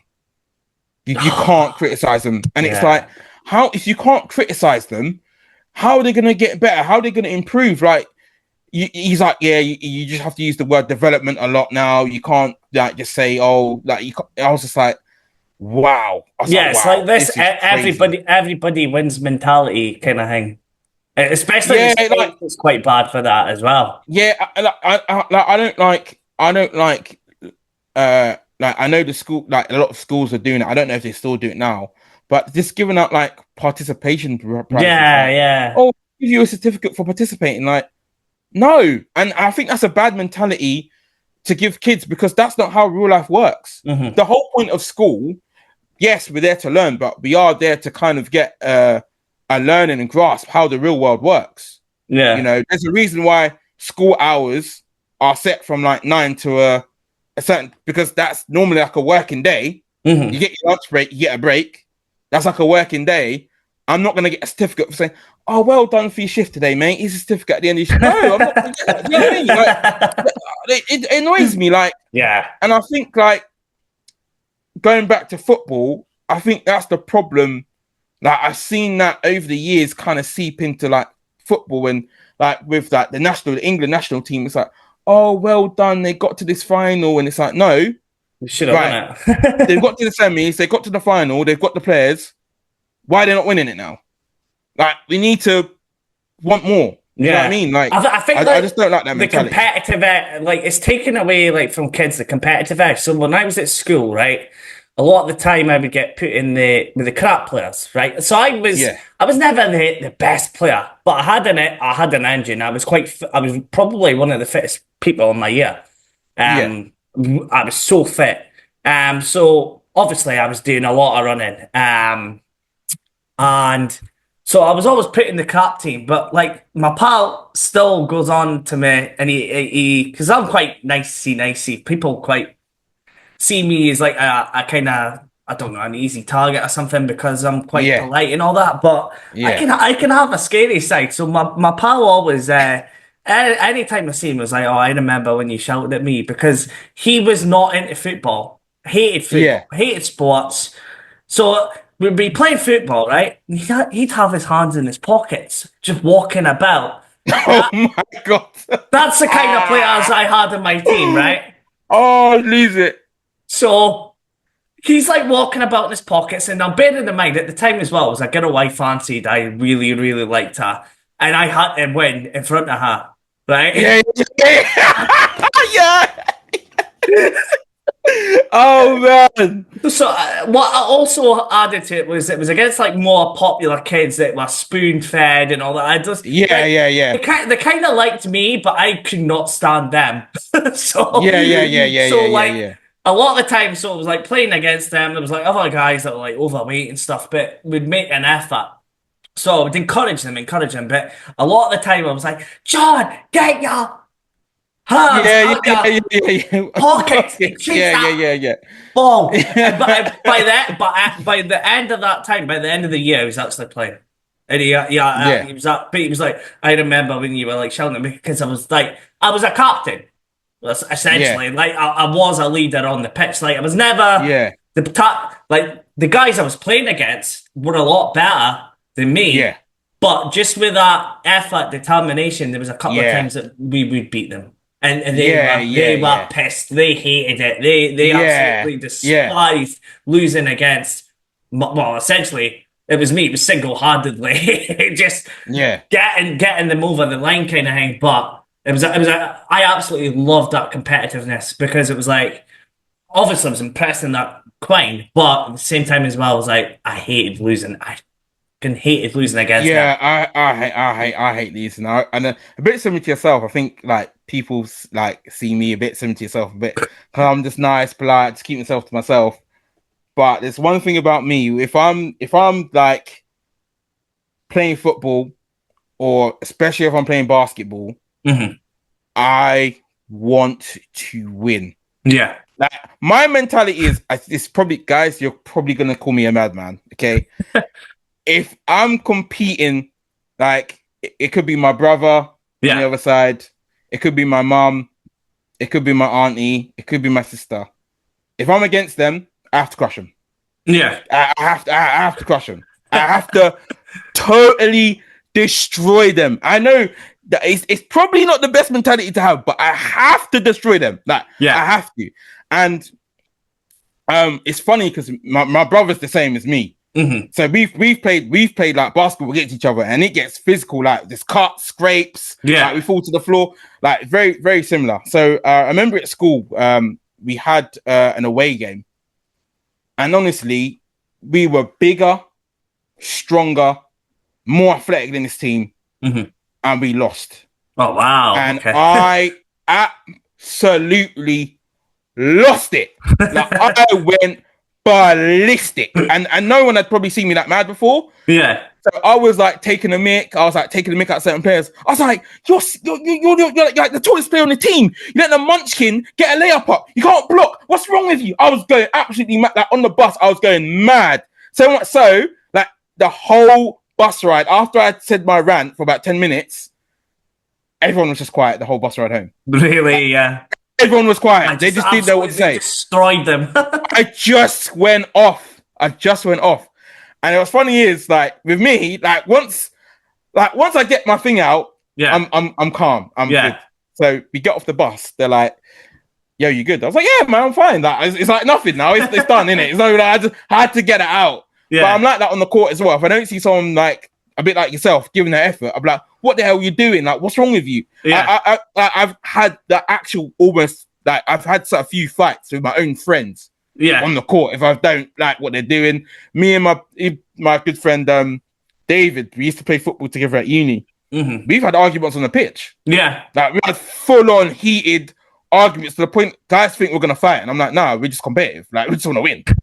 You know, because like my pal John, I was like, but like not just shout, like being like passive. I was like absolutely screaming. Yeah, you do though. Yeah, but you do though when you're screaming. Like, I folk used to like because my face would go that red. Yeah, like kind of thing. Like I was kind of a bit scary actually. Looking back, probably that like I'm screaming because I was that competitive that I want. Yeah. See when it comes to video games, somebody kills me on Fortnite. Oh, I don't care. It's like it's completely different. Yeah, some games, sometimes I'm like, especially if I'm close to winning, that's when I get so annoyed. I'm like, oh, I'm so close. Yeah, I was so close. Like how? But most of the time, I'm just like, because like, see for gaming, for me, it just doesn't have that. I don't know what it is. I can't really break it down. But like when it comes to something real and competitive, that's like football, like. I'm so competitive, but when it comes to like gaming, I'm like Reese. Like Reese is proper. Yeah, Reese is competitive. Yeah, he's proper competitive on Fortnite. But I'm like, Reese, just chill, mate. Just chill. Because I'm like, I don't know what it is, but if it was like real life football, then I'd be like screaming. Yeah, I don't know what it is. I don't know what it is. Yeah, no, I'm the same. Like it's like with gaming, I'm like if I die or something, I'll be like, oh damn, I died, like damn it. Or if I was close to something, I'll be like, damn, But there on the court or the pitch, I do have a different side to me. I think people have said that it's quite scary to see like that. But yeah, I want to win. And like you said, like back when I was at school, like we like I don't know what it was, but we used to have this rivalry with the year below. Yeah. Oh my god. And I'm talking like this, it was insane. Like there used to be one kid, I can't remember his name. So we used to play on the playground. Mm-hmm. This is how mad he was. He used to slide tackle on the playground. Yeah. Like on the concrete. I was like, yo, he's a nutter, but he wants to win. I kind of respected it. Now that I'm older, I was like, he was a madman. But now I'm older, I'm like, I actually respected it because he actually wanted to win. See, a bit mad, but he wanted to win. People used to call me a nutter because I remember I was like a game I was playing and I think I got the bar stuck off my nose or something. I'm pissing out blood, right? Yeah. So I go away for like 2 seconds and I'm still like pissing out blood. And I'm like, nah, screw this. Back on the pitch, I'm like, open on goal, and I'm like screaming at the boy, pass the bar, pass the bar. Yeah. I'm like that, blood our way, and I'm like, are you mad? But do you know what it is? Because that's happened to me. Like, I remember one time we was playing at school, and I didn't even know I had a cut in my arm. I'm like dripping blood. They were like, "Stop the game." I'm like, "Why are you stopping?" Because we was literally on a fast break. I'm like, I've literally stolen the ball, passed it to my friend, and I've literally just sprinted down, not realizing I've cut my arm, and there's like a massive freaking puddle of just blood behind me, and the rest blowing the whistle. And I was like, "What the hell? You stopped the game for?" And like my coach had to come and like pull me off, calm down. He's like, "You've cut your arm. You stopped it because you're bleeding." I was like, "Oh, okay." That's the thing you don't know, is because it's that adrenaline, is it? It's adrenaline, like, you don't even realize it. So, yeah, man, you're in that moment. You're just kind of so focused on winning, and like, yeah, you're just so focused, man. You're so focused. But yeah, going back to what I was saying, that rivalry we had with the year below, they were just so. It was like, I don't know how to explain it, but whenever we played them, it was just. It felt like this is gonna be best like a mad comparison, but it always felt like an El Clasico because our games had everything. Like, you can guarantee there was gonna be almost a fight. You can guarantee someone was probably gonna come off injured. Like, you can guarantee that someone was probably gonna like score a goal, and we'd spend like 5 minutes debating it. Like, it just had everything in those games with that year below, man. It was like intense. Like, those lunchtime football games were intense, man. But yeah, kids nowadays, well, they will never.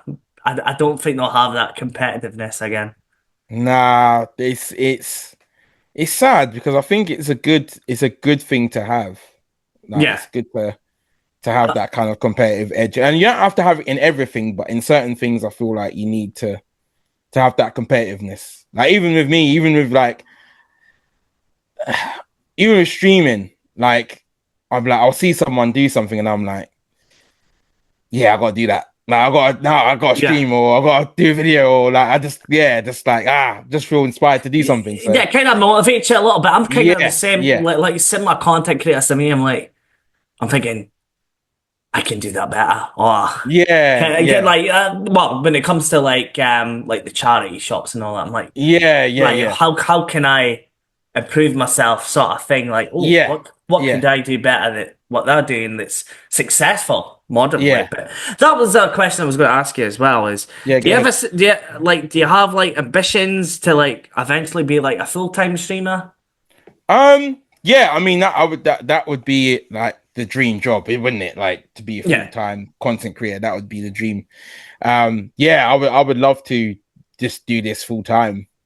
I think it's quite hard though, is it? It's really like what like that was one thing I was like thinking about. Like, obviously YouTube, like once you get to 500, you can have like paid memberships and stuff like that. But like my thinking process is like, what could you offer like members, for example? Because that like YouTube ad revenue, for example, there's a guy that's, does sort of similar kind of content to what I do. He's got like 80,000 subscribers, and YouTube barely pay him anything. Like, barely pay him anything. but that will depend on how good his content is and the views. Yeah. So well, he'll get like 20,000 views for some videos and stuff, but it's not enough to like be a full-time kind of content creator kind of thing. Yeah, because I feel like when you're a full-time content creator, you've got to be churning out like maybe four pieces of content a day minimum. Mm-hmm. And if you're not doing that, you're probably not gonna make enough to be a full-time content creator. So unless you do one piece and it's gonna get like loads and loads of views. Mm-hmm. But it is hard. I mean, there are other revenue streams. I know I remember you did a video on it. When I watched it, you were talking about the memberships. Yeah, and you were talking about, obviously, you don't want to do the Patreon. Yeah, I've sort of changed my position on other people doing it. If that makes sense. So like, I get like, okay, if you want to be a full-time YouTube content creator, probably YouTube's not going to pay enough to do it. Yeah, but I think there's like a level. So like, for example, charging £1.99 or £2.99 is fine, but charging people like £10 just so they can like speak to you on Discord. I think it's ridiculous kind of thing. Yeah, and like you say, That's where I found the problem. It depends on what you get through the membership, doesn't it? Yeah. Right, and it depends whether to the viewer or not, whether or not it's worth it. So everyone's different. Everyone has something to offer, I guess, but you know, it just depends on whether the viewers think it's worth the price or not. Yeah, because like my big thing is like obviously like if I was to do memberships, for example, like I wouldn't want you paying for a membership or like the likes of Adam or Reese because you guys have been here from the start, sort of thing. But it would feel like you're charging your mates to go to the pub with you, kind of. Yeah, no, I totally get what you're saying. Yeah, I know what you're kind of saying, but again, if you want to do it and you want to make it full time, then you have to think of the business side, and it's like, well, I need income, and with a lot of those memberships and the ad revenue, YouTube takes a good chunk of it. Good chunk of that, yeah. So, like Adam, I'm a member on his channel just to support him, kind of thing, just to show my support, sort of thing. But like, it's realistically like you're probably needing. Probably about 1,000. Like if you're charging say $2.99, you're probably needing like 1,000 members just to, well, not even 1,000 members, like 500 to make it like a full-time gig, you know, to cover rent, bills, all that sort of stuff. Yeah, so because like the ad revenue itself for streaming's just not there really, unless you're like super big in the millions. Yeah, of course. But everyone starts somewhere, man. You got to start somewhere. Yeah, you know what I mean. It's like a journey, is it? It's like a journey. It is. Like there's one guy that I watched. Funny enough, he started doing like PES content, and he went from. I remember his channel. Find his channel. I think he had not even 1,000 subscribers, and now I think he's got almost 100,000. Yeah, and it's like I've seen his journey from like the start to where he's at. I never thought that anyone that did PES, especially because he did a lot of like offline. I never thought that someone that did offline PES would get the views and stuff, but he's really knowledgeable about the game. Yeah, like, he knows his stuff. Like knows his stuff. Yeah, 100% knows his stuff. Knows the mechanics of the game. Explains it in a very good way. And it's like great to see that you can go from nothing to something. Just put in that work and have the time, put in the effort, and keep going. You can get something. And I'm sure he doesn't upload as much now, but even if I can't do it full time, it would still be nice to do and earn a little bit of money on the side. Yeah, because like the thing is as well, you put a lot of work into it. You're pretty much streaming every day, apart from sometimes occasional Saturday or Sunday you won't stream. Yeah, but like Monday to Friday, you're very consistent. Yeah. Consistency is key, and I've watched loads, probably hundreds of big YouTubers say the same thing. He said, no matter what the quality is at the time, you just got to be consistent with YouTube. Yeah. And if you're not, you're not going to get anywhere. No. Like, you're just not going to get anywhere with it. And I can't remember the stat, but it was like the amount of people that quit YouTube in the first how many months, and then they don't give it another shot. Wow. Yeah, there was a stat. Quite a high number. Yeah, it was. It was quite a high percentage. Like, it was like, if a number of people, it was like X amount of accounts, and they start uploading, within a year, like it goes down, and then most likely they won't go back again. Yeah. But a lot of those people, I think they look at YouTube wrong. They have the wrong mentality for YouTube. No, they look for, like, again, instant gratification. I'm gonna make this video, it's gonna blow up. And once they don't see it blow up, they just give up. Like, it's a process, man. Like, most things you can't. I mean, don't get me wrong. There's been a few overnight sensations on YouTube, but they're very, very few and far between. Yeah. I think this is a good example, and this is why, like, I've never tried Twitch, for example, because, like, see, and this could be an interesting topic. Okay. Because it's not on YouTube, but Twitch, for some reason, like, they have what do you call it? you know, girls in bikinis and they're in the hot tub streams. Oh, mate. Oh, And don't get me started. they make it a Don't get full, me started, man. that is a full-time job to them. It Honestly, is. what's the chick? What's her name? She was like the first one to. Amaranth. Girl called Okay. Amaranth. I've never She was had. like the first. Yeah, she was like the first one to do it. Mhm. And I saw everyone on Twitter talking about her and talking about her stream, like Twitch and stuff. Yeah. And I was like, what is the obsession with this girl? So I remember one day it came up on like suggested to watch because she had loads. Like, her numbers were really high. I was like, Yeah. what's she talking about? And she would just sit there, just in a bikini, just talking. And I was just like, Yeah, like what's she doing that's any different to a gamer streamer that's speaking to his chat? and I was just Just like, because she's got nice looks and in a bikini in a hot tub. That's it. That's the only reason. like, And that must be a frustration for so many content creators because is it? And again, it's this generation. Like I'd like nobody really our generation is doing like the OF or anything really. It's more the young. Well, Yeah. some do, but Yeah. the vast majority it's more a Gen Z kind of thing. yeah. Like, listen, I didn't think that. I thought I was annoyed at that. I'll never forget. I think it was when I started. Remember when Kick came out? Yes, yeah. So I wanted to see what Kick was about because I was considering streaming on Kick, and I can't believe what I saw. I just can't believe. So this girl had set it up. So she was streaming, and she had like green screen, like shorts on. So they were watching the stream literally on her backside off these shorts. Yeah. And I was like, what are we doing? What are we doing? I couldn't believe it. I was just like, nah, man. Like, nah. It's just.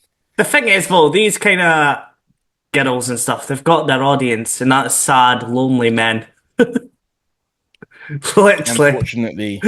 Literally, but it's annoying for other content creators, like, as I say, like streamers like yourself, that are trying, you know, are very consistent. And then, yeah, you get somebody with good looks and all that, and then boom, they get like 1,000 followers within like a day.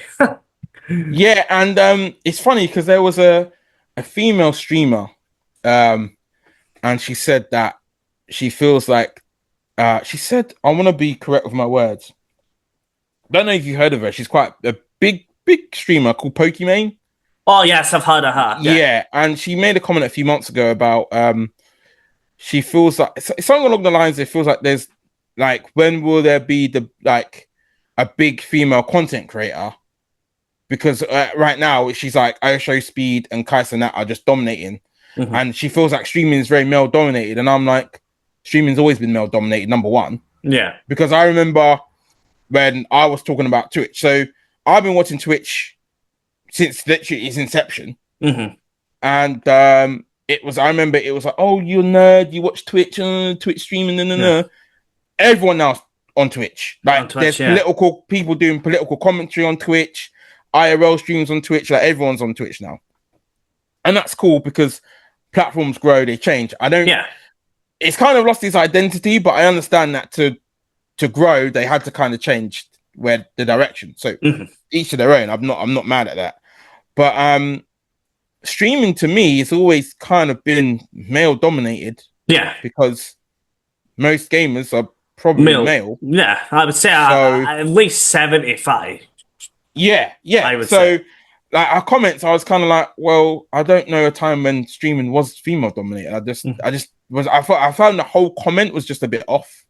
But she's quite entitled anyway. I remember like I'm not too familiar with her, but I remember seeing a video and she was like the guy couldn't afford like the cookies, the vegan cookies. Was it cookies? No. They were like I think they were like $20 or something, and she literally called her fans brokies, and I'm like, these are the people support you, and you're calling them brokies because you want to release these vegan cookie or something. It was something Yeah, like it was some I cookies think or she was something. like calling the guy pathetic for having no money and all that as well.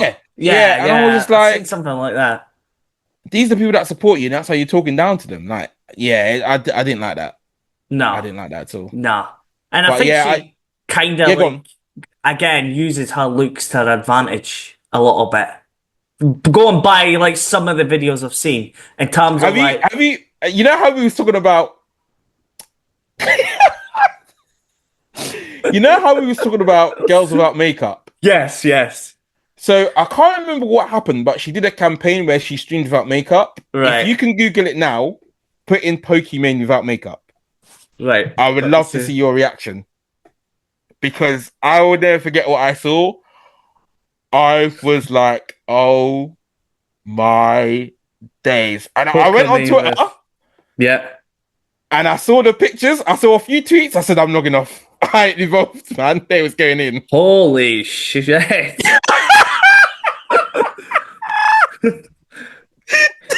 That is a big difference, actually. Yo, I was like, this is fake. I was like, this is fake. And I had to find a clip of the stream. And I was like, all right, man. I ain't gonna say no more, man. Wow, that like Yeah. because there's like some girls that'll have the makeup and then they'll take it off. They look beautiful. Just like there's not that much a difference because they don't put on too much. But Yeah, exactly. I'm actually I wasn't expecting that big a difference. But honestly, mate, when I saw it, yeah, I was like, I said, this is fake. I said, I saw the pics on Twitter because she was trending, didn't it? yeah. So I was like, it was like Pokemon no makeup. As soon as I typed in Pokemon without, then Google automatically put without makeup. Makeup. Yeah, and I was like, nah, this is fake. Like someone's done something to this. And I found the clip of the stream where she done it. I was like, oh snap. It's crazy. But hey ho, man. That's crazy. And for doing that though. That's brave of her for doing it. I can't lie. And there is like really good female content creators that I watch, kind of thing. Oh yeah, there is as well. I'm sure the streamers, like the only streamers I watch, and again, just transparency for anybody that's watching this podcast or watching my channel for the first time. The only two streamers I watch is a couple of streamers I watch is Alpha MVP, then I Gamer 1995, and Simon O'Ryan. That's the only. Well, there's maybe one or two more. There's a guy called Jim Bob I watch. He does like City Skyline stuff. But apart from that, I'm not one for watching a lot of streamers. I watch a lot of like streamers, but they're not like gaming streamers. They'll do like football fan content. Yeah, so I'm the same. So I'll like watch like Aberdeen FC streamers and stuff that will speak about the game or WWE, for example, which we'll get into in a minute. Yeah. So I watch and it's nice to see like there are, you know, a lot of more female content creators that are getting into the football fan space. Yeah. And a lot of their content is really good. Mm-hmm. Like some of them, like I know people, and you see in the comments like, oh, you're a girl, what do you know about football? But you see some of them talk and it's like, they have really good points. Like don't just disregard it because she's a woman. Like just at least give her a chance because like some of them make a lot more sense than the guys. Mm-hmm. And it's like, and then you just hear like, you just see in the chat like, oh, what you doing? Like, get back in the kitchen, all those kind of comment, like the troll comments. Yeah. You're kind of like, oh, come on, let's like move on from this. But it's just part of what's going to happen. So yeah, because I don't know, there's a couple I watch. Like there's one just off the top of my head. There's one called like Quality Individual, and she's just like a collector. So she buys like Nintendo Switch and stuff. She just speaks about the games and all that, and I quite enjoy just listening to her and watching. Yeah, there's an one I follow called Sword Gaming. She does like Division 2 content. Yeah. And it's only a lot because every time I was looking for builds, like anytime I had a specific build, like her videos kept coming up, and I was like, "Who is this Sword Gaming?" I was like, "I gotta watch a video." And she does really good builds, and not only that, she explains every bit like really in depth. Like I noticed when I watch a lot of build videos on Division 2, there's always like a key thing that someone will miss, and I'm like, that's so annoying. So I'm like, I don't know how to set up the build, but with her, she like explains everything, why she uses this, how easy it is to farm. She'll give you like alternatives if you like, for example, if there's an exotic that's hard to get, she'll give you a good alternative to use that's easy to farm and stuff. So she's really, really good. And there's a few others. In fact, there was a streamer that I found last night that was streaming Division 2. I wanted to actually watch a stream because she's doing similar to me, like trying to level up and farm gear before the DLC stuff. So yeah, I watch a few female content creators, and for the most part, I enjoy a lot of their content. But like when we talk about like obviously Pokimane, like Finn and Entitled, and then there was an issue that it was trending like a few months ago on Twitter, and it was this girl streaming, and she was saying like, oh, how she felt, you know, how annoying it was for her to be a girl, and she felt like she had to play with the mic off on COD because all she was getting was like sandwich and kitchen jokes. And I thought, I get that, but like it's part of online. That, you know, I've had every racial slur under the sun said to me online on COD. COD is the worst. COD is like the Wild West. Honestly, when it comes to... I have heard some grown men say some stuff to young kids that I'm like, you should never say that. It's great. It's wild. Like, yo, like it's just toxic on there. Like, I remember like seeing videos and like people's like slugging 9/11 and all that, and on making like, really bad jokes. Like, really bad jokes. Like really stuff. Awful jokes. Absolutely mental stuff. And I'm like, I understand. Like, don't get me wrong. Do I want to go online on a game and be told to like, oh, you're this and you're that and all these racial stuff? Like, not really. No. But it's just part of the game. And what can I do? Yeah. You know, like, I'm either going to play it or I'm not going to play it. So, me, when they say all that stuff, that just motivates me to play even harder and beat them. Yeah. So, that's what it does for me. That's the way to shut them up. So, for me, And when I saw like again, it goes back to that how soft the generation is. Like, I get where she was coming from, but I was like, I've been playing online games for over 10 years now, and the amount of abuse and whatnot me and my friends have suffered, and no one really complains because we just kind of know that's just part of the culture, unfortunately. But I think it's with everything. There's always a bad part of the culture, so no matter what. So you just have to just get on with it and accept it. And I just thought, I think she's... I did kind of feel like I get where you're coming from, but you're gonna get those jokes. You're just there's people that's dealt with a lot less. Oh, as you said. Yeah. Like some of the, like I said, if I couldn't even repeat some of the stuff that people said to me on online. Like, it's that bad. It's awful. And but we just move. It's always got to be there, is it? Like, there's never going to be a world where it's perfect, and that's it. That's the issue. But going on to like just the last thing on like YouTube before we go into some WWE.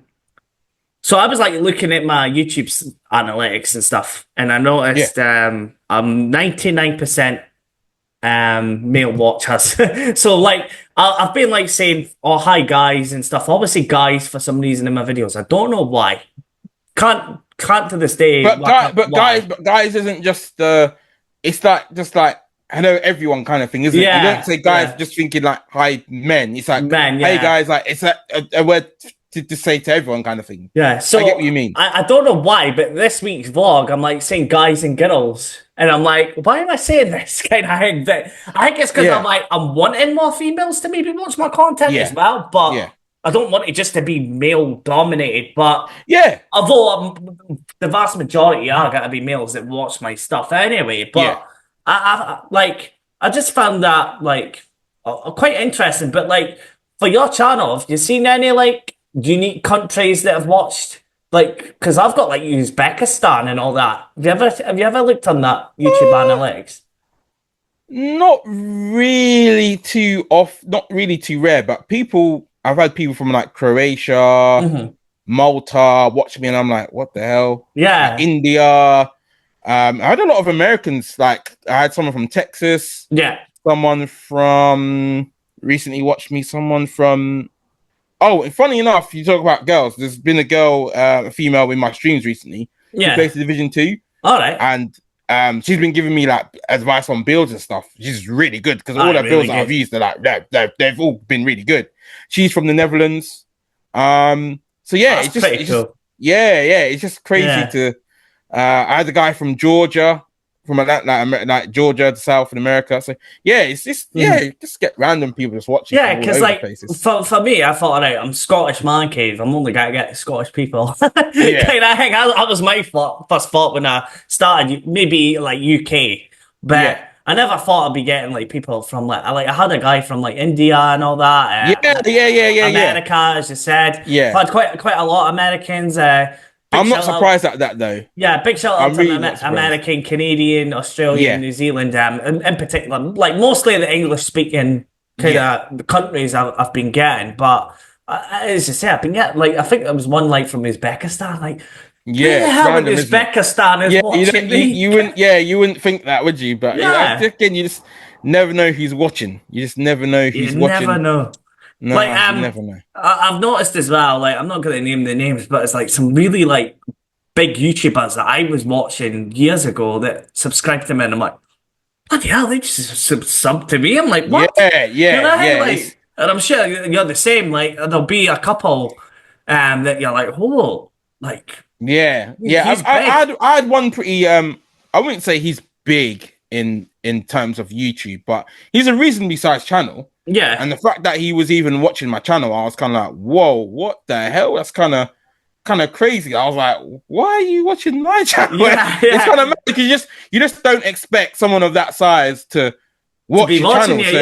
You, so it's almost like a compliment, maybe I'm doing something right. Yeah. And you just never know who's watching. So, that's my thing. You just never know who's watching. You never know who you're gonna bump into or who's gonna watch you or who you can meet. And I think that's the kind of reason why I am the way I am. I'm always just nice to everyone because you just never know who you're gonna meet and who you're gonna be friends with or who might be able to help you along the way or who might be able to give you some advice or you just never know. That's the thing with this podcast. I don't care if you've got 1 subscriber or 1,000 subscribers or 1,000,000 subscribers. I'll interview who I want to kind of thing. It doesn't need to be subscriber count kind of thing. And I think that's just amazing on YouTube kind of thing. Just unknown. The unknown, yeah. It's one of the highlights of YouTube for real, for sure. Sure. Never know who you're gonna meet. So you mentioned Elden Ring, which is of course Randy Orton's favorite game because Fortnite's for kids. Did you get to see any of the backlash? I did. I saw the highlights. I'm glad I did not stay up to watch it because it looked a bit meh. Yeah. The main event, didn't like how that went. I think the best match was probably the US title Fatal 4-Way. Yeah, because I noticed that Jeff Cobb, I think his name is. Yeah. Made his debut. Yeah. I think it's Ring of Honor or something or New Japan or something like that. I can't remember where he's from. I've seen a bit of talk about him online, but I wasn't sure where which promotion he's from. But that was probably one of the better matches. The Pat McAfee and Gunther match was cool. It was cool. Becky Lynch and is it Lyra Valkyria? Yeah, that match was cool. But I just felt was that all the matches? I thought that was a bit of a small. It seemed like a small card. That's the first pay-per-view I've missed in probably a couple of years. Actually, I was like, I'm not staying up till 3 in the morning tonight. Yeah, I just decided against it, and I was like, I can watch the highlights. I was interested in the Cena Orton match, but we've seen that a million times anyway. That's it. Yeah, that's it. Yeah. So who is your Mount Rushmore? Your top 5 wrestlers of all time? I'm curious to know this. Well, if it's Mount Rushmore, there's only 4. Was that 4? It's only 4. I'm pretty sure it's only 4. So. For me, well, your top 5 then. Top 5. Okay. Top 5. Kurt Angle's on there for me. Yeah, he's my number 1. I think he is so wrestling ability. He's up there. Oh yeah. He's obviously got the wrestling background, but I think his promos. I think people don't give enough credit.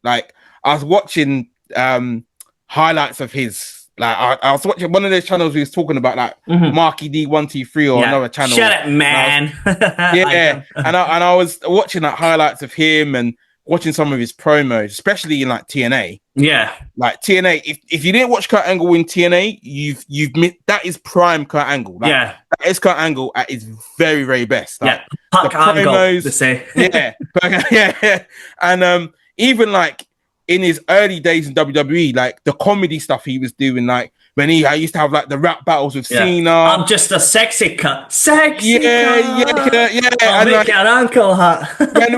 when he did that promo, I can't remember who it was against. He was like, and like he's like, it's like I'm a man, and I'm gonna show you what I do to the boys. And he's like, wait, no. Those things, like, he's so good. Like he could do everything. And the amount of wrestlers that I was looking back and I was watching some of his highlights, and I was like, the amount of wrestlers that he really should not have been in the ring with, like he's levels above them, and he made them look really good. He made like them he's so underrated. Yeah.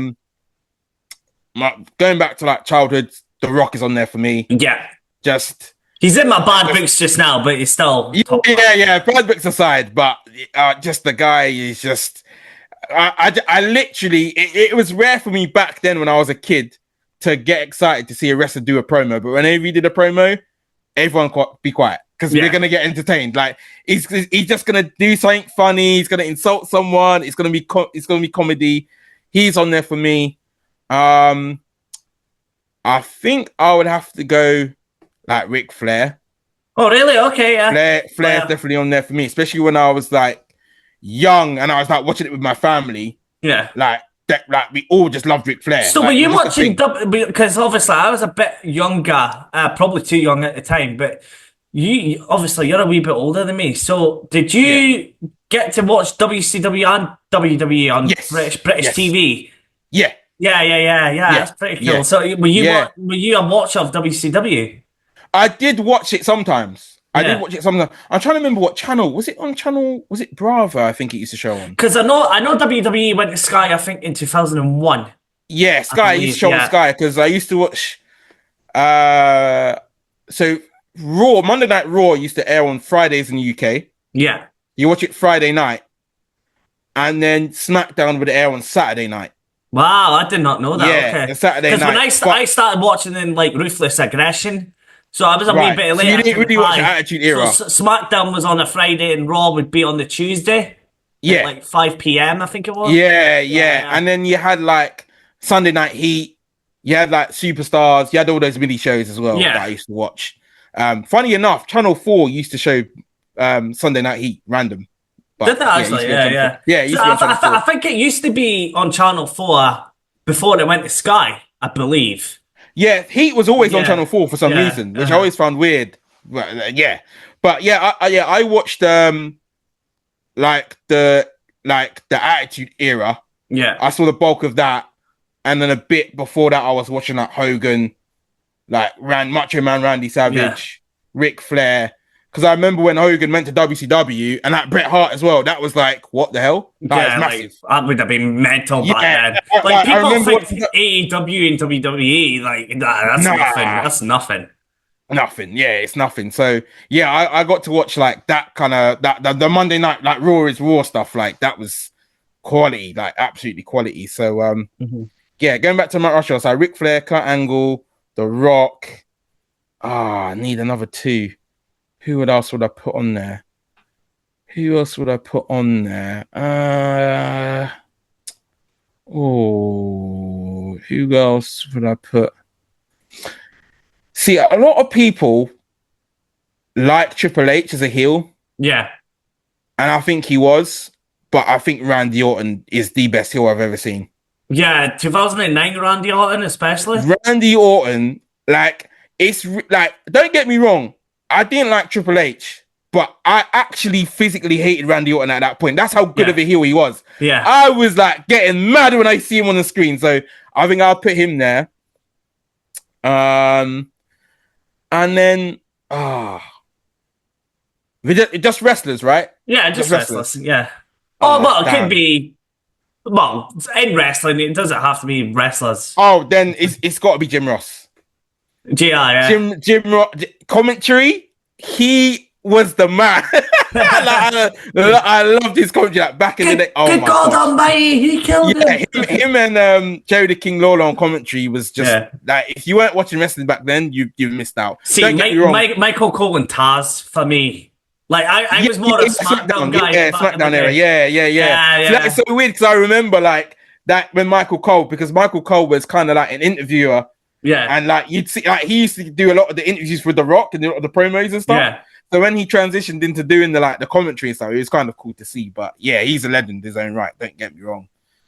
He's definitely a legend in wrestling business. But yeah, JR for me, when I think of wrestling and like the prime that I enjoyed, like so many matches that he called and that just iconic commentary. Like, well, here's a fact for you. So we were speaking the other day, and you were surprised that Kevin Owens is my favorite wrestler now. Yeah, I was. But he actually learned how to speak English, but through watching JR.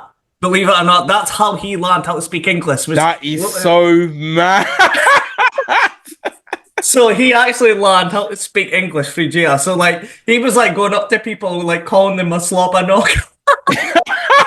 That's jokes. That's jokes. Oh man, now we're on the topic of wrestling. I don't know. Did you hear about the sad news yesterday? Sabu.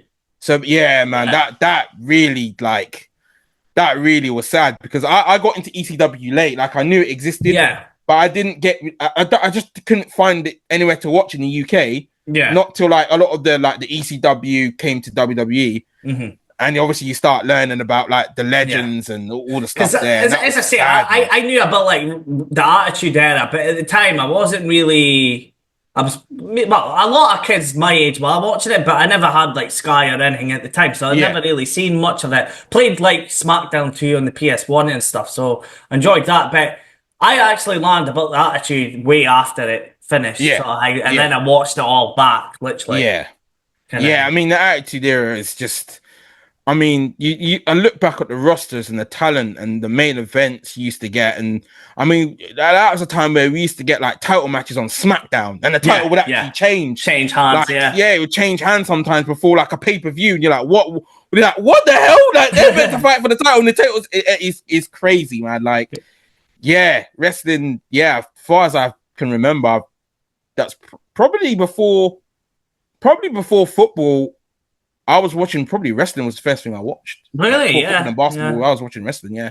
And my family watched it, so I didn't really watch it with them. So that's why I kind of just learned about wrestling and watched it with them. So that's it. Yeah. Nah, like my first memory of like wrestling was like JBL and The Undertaker. I think that's when I probably started like getting 2003, 2004. Yeah. That's when I properly started. Because then, as I say, that was the reason why my mum and dad got Sky, was because of that. Because I was like, no, I'm wanting to watch this at a time now. Yeah. Yeah, so today actually I was watching you were doing Fall Guys on a stream. Yeah. And oh my god, the amount of laugh I got on that. You were like trying to jump and like catch like the pole. Oh jeez. You were trying to catch the pole and you kept jumping and then you kept dying. Oh man, yeah, Fall Guys, man. It's such a it's such a fun game. Honestly, it's such a fun. It reminds me of you ever watch the show Takeshi's Castle? That is literally. Here's my notes. I wrote it down. I wrote it down. It's Takeshi's Castle, man. It's so good. You asked the person you were playing with. I'm not sure who it was, but you asked him about Takeshi's Castle, and he says he's never had a Takeshi's Castle, but I have. I remember it. Yeah, I love that, man. I've never seen anyone win it though. I've never seen anyone win it, but. Oh, I remember that show. Like it was so tough. Was it? It was always on like Sky One. It used to be on. I can't remember. No, it was on it was a game channel, Challenge TV. Challenge, that's it. Yeah. Yeah, man. Oh, because I literally wrote that down because it was like, you mentioned Takeshi's Castle, and the guy that you're playing with was like, oh no, I've never heard of that. And I was like, no, I'm writing that down. How, man? That's a quality show. Shows back then. Crystal Maze. I always wanted to go on Crystal Maze. Like, yeah, I love Crystal Maze. Yeah. And but like like the shows now, TV shows nowadays, not the same, is it? I thought compared to back then.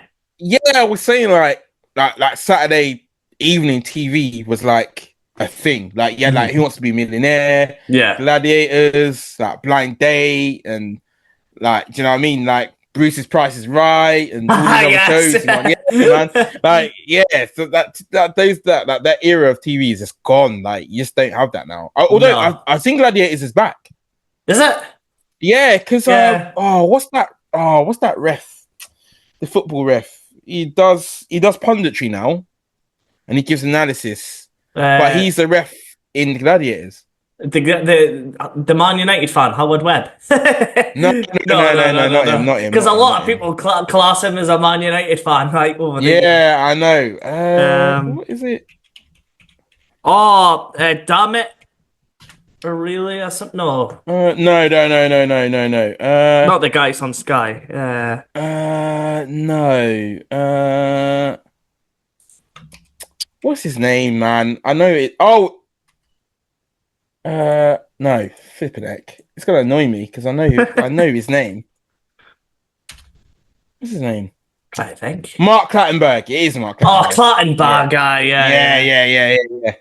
Was he on it? Is he? I never knew that. Yeah, he's the ref. Yeah, because it went away and it came back a few years ago. Then went now. It just recently come back. Yeah. So, That's mental. I did not know that. But I did not know that either. Here's a very interesting thing I've been wanting to speak to you about for quite some time, because you briefly mentioned it on your stream the other day. Speaking of old TV shows, what is the story about Robot Wars and Matilda? Yeah. So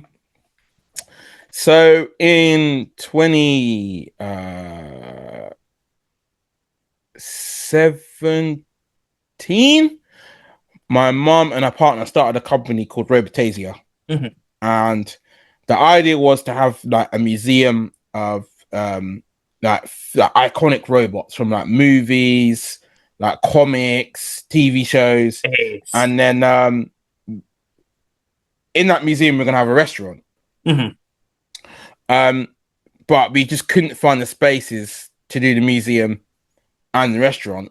Yeah. So the idea soon changed to do it like a combined thing. So the museum is the restaurant. So you'd sit in a restaurant and there'll be robots like from all these movies and stuff. See, that's quite a unique idea. Yeah. Like, I've never had it like, well, especially up in Scotland, anything like that. So that's pretty cool. Yeah. So in 2020 we found a space. 2019 we found a space.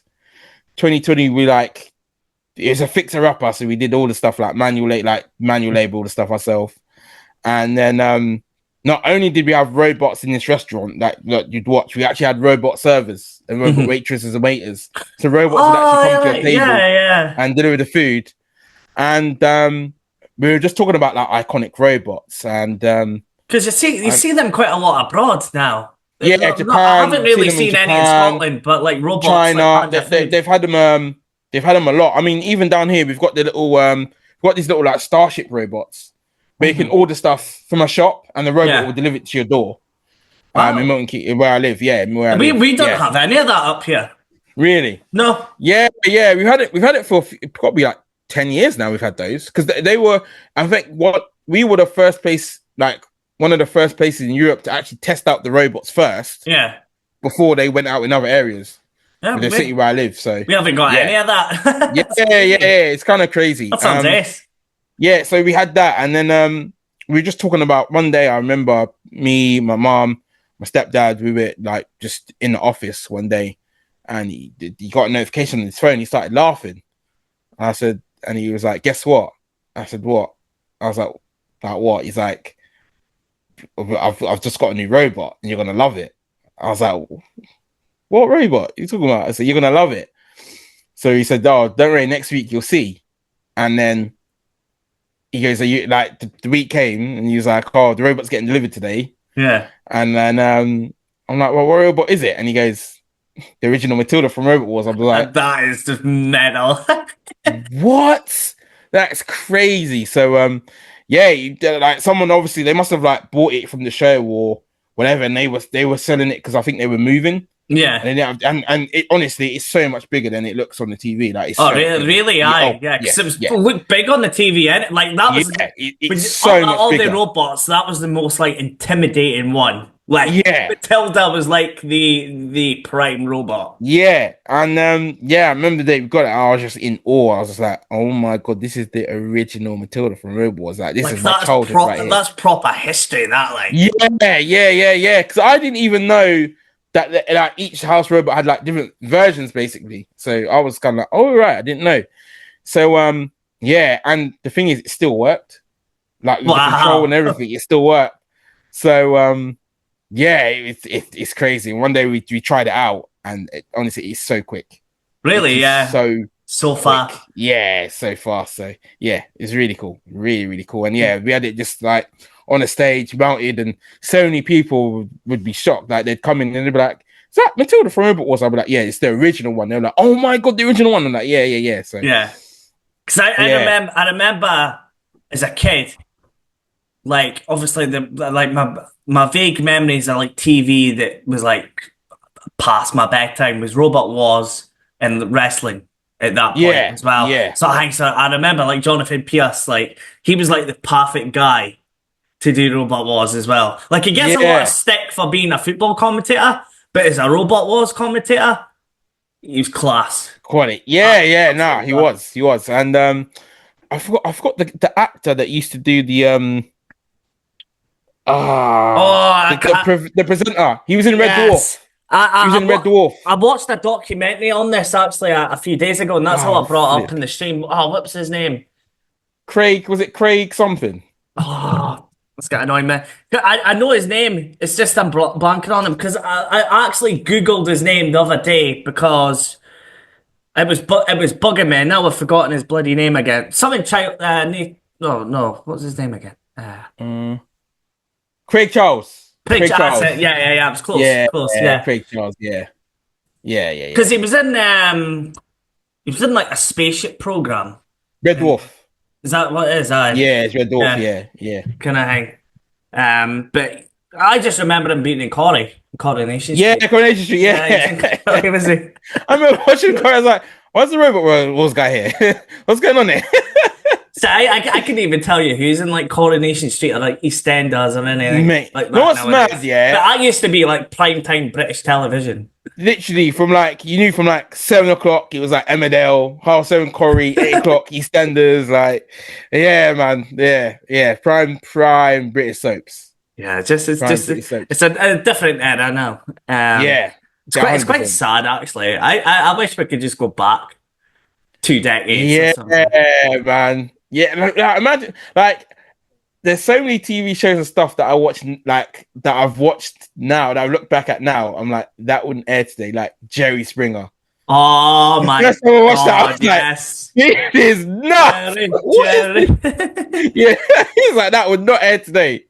There's actually I don't know if you've seen it. It was like a Netflix documentary, and it was about like somebody who killed themselves right after the Jerry Springer show. No, I've not seen it. Oh no, it's worth a watch. It was so interesting. So it was like a woman basically, she was on the show, and then basically they showed like the process of how like they treat the guests and stuff. Right. So like, you know how like Jeremy Kyle got cancelled? Yes. Kind of similar to that. So basically what happened was the boyfriend was cheating on her on the show. And then the new girl comes out, right? And then obviously the woman's devastated. I can't remember her name off the top of my head. But basically what happened is, so she found out he was cheating on her with this woman.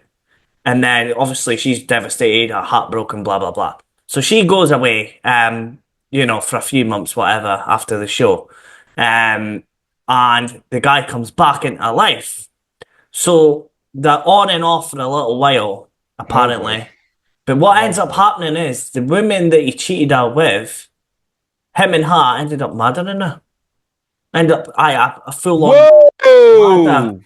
That's mad. Yeah, it was on Netflix anyway, but it was like a documentary on Jerry Springer on that subject. But it was like basically the production crew and everything even admitted that they treated them like cattle. basically. Like, Yeah, they yeah, they, yeah, they yeah, didn't yeah, they were only interested in getting him on TV. Once they yeah, were off TV, that was it. yeah, that's it. Sort of Yeah, thing. yeah, yeah, Yeah, kind of yeah. thing. But Wow. yeah, I was like a full on proper like Yeah, I never knew homicide that. murder. Yeah, I was fascinated when I watched it.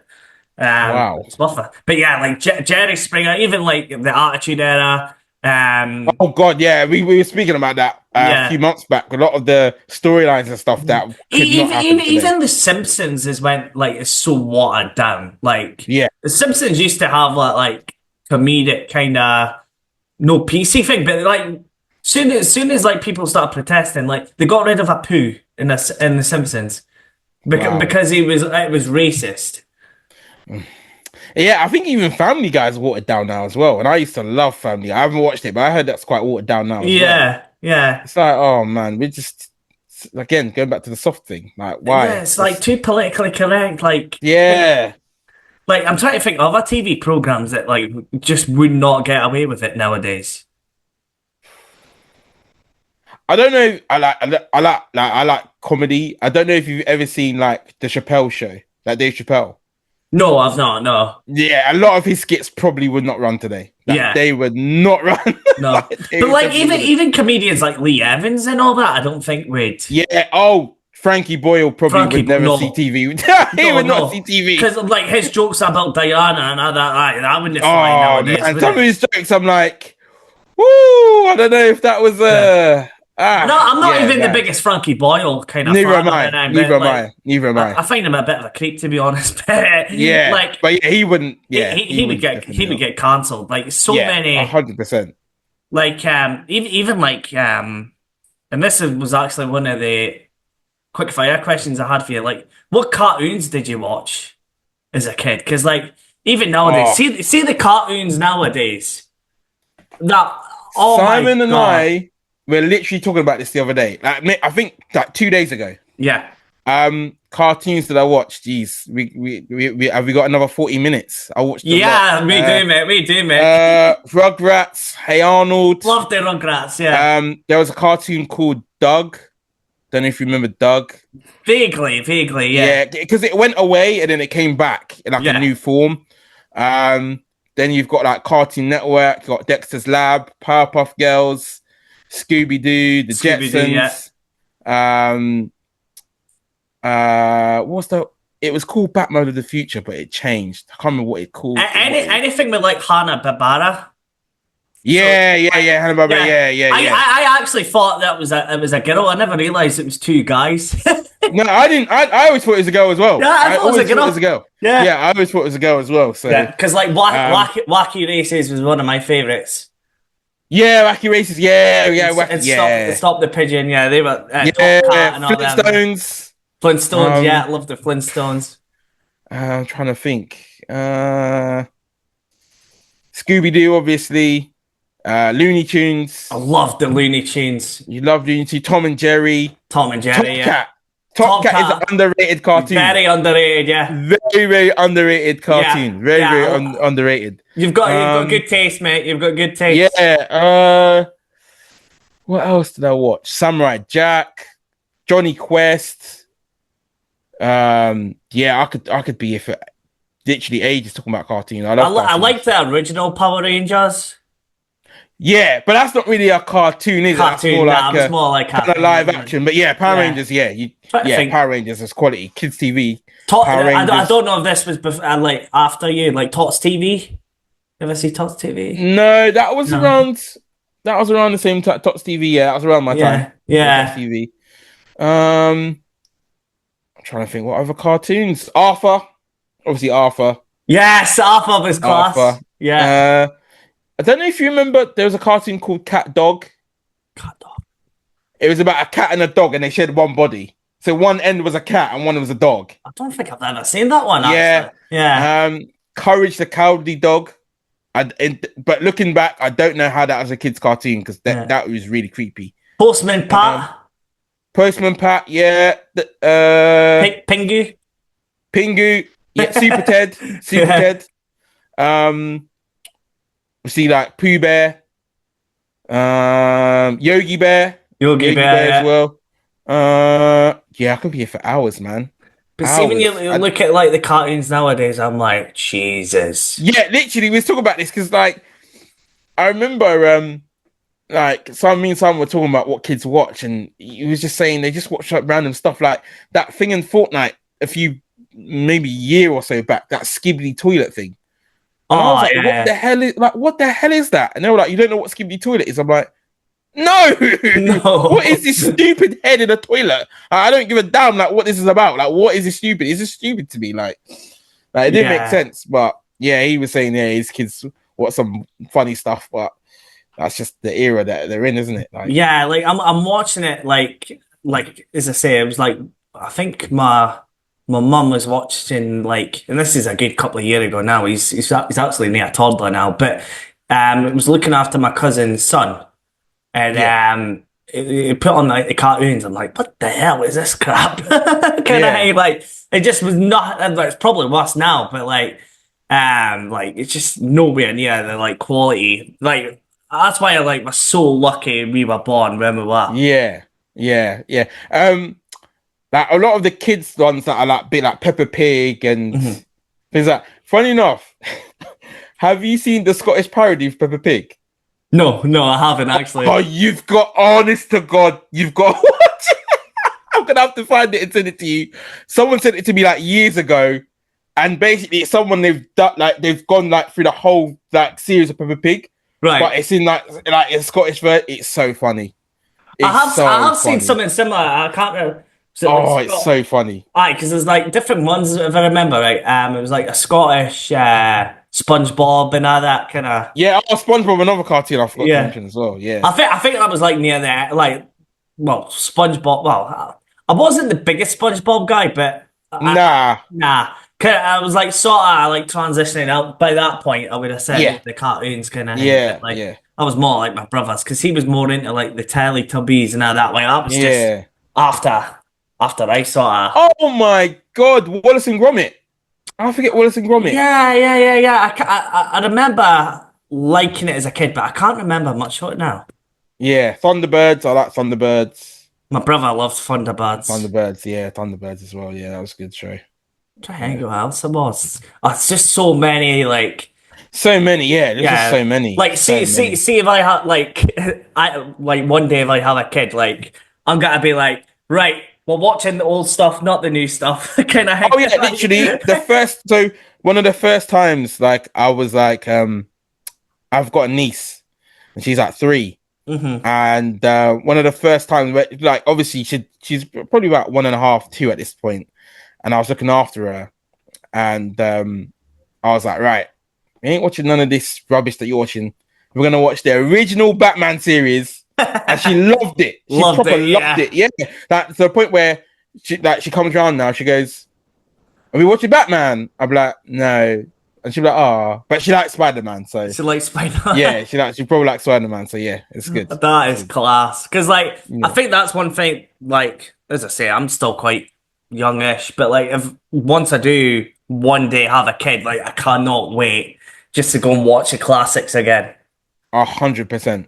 Just to go 100%. through my childhood again with, like, my kid, in a way. Yeah, 100%. Yeah, 100%. Yeah, no, 100%. And when I like look after my niece, that I'm gonna put her onto like the remember like Fox Kids. Oh like, yeah. Spider-Man, the Hulk, Fantastic Four. Watch all those classics. So X-Men, yeah, man. Yeah. We were just spoiled back then. Yeah, we were, man. We were actually spoiled for choice, man. Honestly, honestly, so spoiled. I remember, like, especially Boomerang.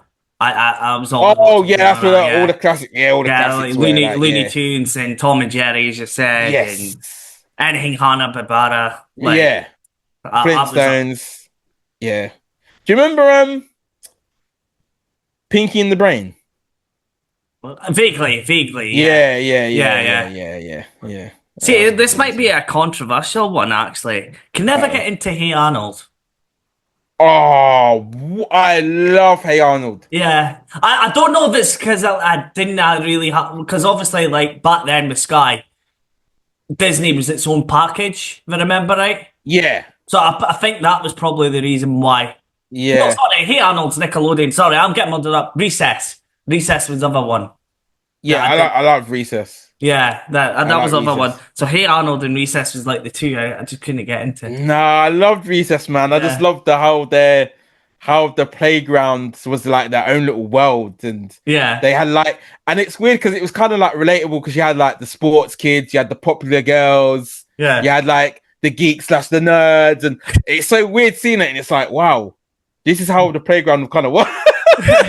Here's a little one for you that a lot of kids probably wouldn't get nowadays. Do you remember Pippin the dog? No, I bet if I saw it. So the wifey used to fly the plane and hid the dog in the plane. Oh God, yes, yeah. I think I do. Yes, yeah. Oh my gosh, yes, I do. Some of that program's on BBC. Yeah, it's on BBC. Yes, yeah. I was like, it was ITV or BBC. Yeah, man. Oh, yeah, Pippin the dog. And like 50-50, as you said. 50-50, get your own back. Yeah. Do you remember like oh, this might be a bit before your time, but do you remember like the Saturday morning like TV shows like what was the one with Ant and Dec and Cat Deely? And then BBC had one called like Live and Kicking. That's going back way back. Yeah, if you remember that. I remember like Digging It. I think it was called. Digging it. Yeah. ITV. I remember that. Yeah. Trying to remember what it was. I remember Ant and Dec were like it was Ant and Dec, and then I never liked that Dick and Dom in the bungalow. I never liked that. Oh, that whole bogey. When people started doing that bogey thing, that used to really annoy me. Yeah, I can never get into that. Nah, it wasn't my thing. No, it wasn't my thing at all. I'm trying to think what else there was. Yeah, there's so much, man. There was so much that I used to watch. Yeah, Disney, and then there was kind of like the kind of like teen shows. Like on like Trouble, where you had like two guys, a girl, and a pizza place. Yeah, you had like Fresh Prince. You had like all you had all the other shows as well, kind of like that. So yeah, I liked Drake and Josh. I don't know if I've ever Drake seen and Josh. I didn't really watch Drake and Josh. That was more my sister. She probably watched. Yeah. So probably that would have been just. Oh, speaking of that, have you seen the documentary on Netflix about? Like all those shows, like those kind of live entertainment shows on Nickelodeon. No, I haven't actually. No. Oh, you've got honestly the way those kids are treated. Yo, mad stuff was going on. Really? Yeah, like so the kids were staying at like producers' houses for sleepovers. Mad. Holy mad stuff was going on. Because like obviously like Miley Cyrus's and all that were kiddie kind of. Yeah, because I forgot. One I can't remember who's who, but one of the guys from Drake and Josh actually came out and said that he was like, wow, I don't want to say it, but yeah. Holy shit! I think he came out and said it on that documentary. Holy and it's like, shit! Whoa, that is mad. That is like because I know we obviously. Well, we know it in the UK, obviously Jimmy Savile and yeah. Kind of like it was really British. Yeah, Nickelodeon and that there's I can't remember what it's called. Is it I think it's called Quiet on Set. Quiet on Set. I might need to watch that. Yeah, and I've seen clips of it, and I've read some people's takes on it and what's happened, and it's like pretty dark. Yeah, I'm gonna watch that then. That's something because obviously that's the era we got brought up in. So and they talked about a lot of some of the comedy scenes and stuff were actual innuendos for stuff. And when you think about it now, you think, how the hell were they getting away with this? Yeah, it's mad. That's crazy. And you just need to look, just in the world in general, to see, and this is like a sort of subject that sort of interested me, the Epstein thing, and the woman was she committed suicide apparently, but folk are saying nah. So that's like Prince Andrew and all that kind of stuff. All that stuff. That's a bit crazy just now that she's one of the last people that was living, and all of a sudden she's just took her life. But people are like, it's the same thing with the whole Diddy situation. Yeah. Right now, and apparently, everyone that was gonna write like a book or something just mysteriously died. Mm-hmm. Like, and it's like, is there some truth to that? Like, were they gonna expose what he's like and stuff like that? It's weird, man. Yeah. It's really weird. Speaking of Diddy, that was another question I've got for you. So, in one of your streams, I seen that you can't go anywhere without wearing your headphones. Yeah, no. I'm exactly the same. But you were saying you've got such a love for rap and hip hop. Yeah. Yeah, I have a massive love for rapping it, but I have massive love for music in general, actually. Yeah. And funny enough, that was one of the reasons when you said you don't like Hey Arnold. Now that I look back, Hey Arnold's probably got one of the best soundtracks. I will agree with that. I love the jazz music in it. Yeah. I didn't appreciate it back then when I was a kid, but now I'm like the intro, even though I wasn't the intro, fan of the show, it's just still in your head, Still in your head, yeah. I love that rap music, man. Yeah, I love rap. So who's your favourites? For rap, you've got like J. Cole. Like current ones, you've got like J. Cole, Kendrick Lamar. Yeah, obviously like Drake, but like going back, you got like Jay-Z, 50 Cent. I love Jay-Z, 50 Cent, yeah. You've got like early Kanye West. Like his new stuff, not so much, but back then I love his stuff. You've got like rappers like Common. Probably don't know too much about who that is. You've got like people like The Game. Yeah, The Game is good. You've got rap like duos like Slum Village. A lot of people don't know who they are. But yeah, man, I love that. Yeah, rapping hip hop. I like a bit of Snoop Dogg. Snoop Dogg. In fact, I was listening to Ruben Gangster the other day. That album was a banger. Man. In fact, speaking of music, that I was watching one of your videos and you got that Calvin Harris 18 months. I remember when that came out. I knew you were going to mention that actually. The bangers on that album were stupid. Like when you said, I was like, the album banged. Like. But to be honest, I prefer his earlier album before that one. I went and saw him live. Did you actually? Yeah, I went and saw him live. Yeah, I went and saw him live. It's a small show at O2 in Birmingham. Funny enough, in fact, that whole night out was that's like a whole podcast because that's a funny story in it. So yeah, but yeah, I went to see him live. He was amazing. Oh yeah, amazing. Like that sounds like the only person I've actually seen live is Example. Oh okay. So that's the only kind of like concert I've ever been to, surprisingly. I don't know why I've never been to 4 kind of concerts, just live shows in my life. So I've seen Usher live.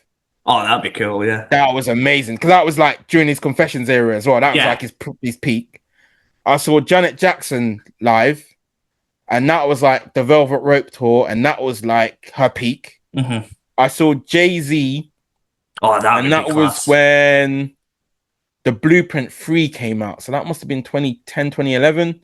And then I saw Calvin Harris.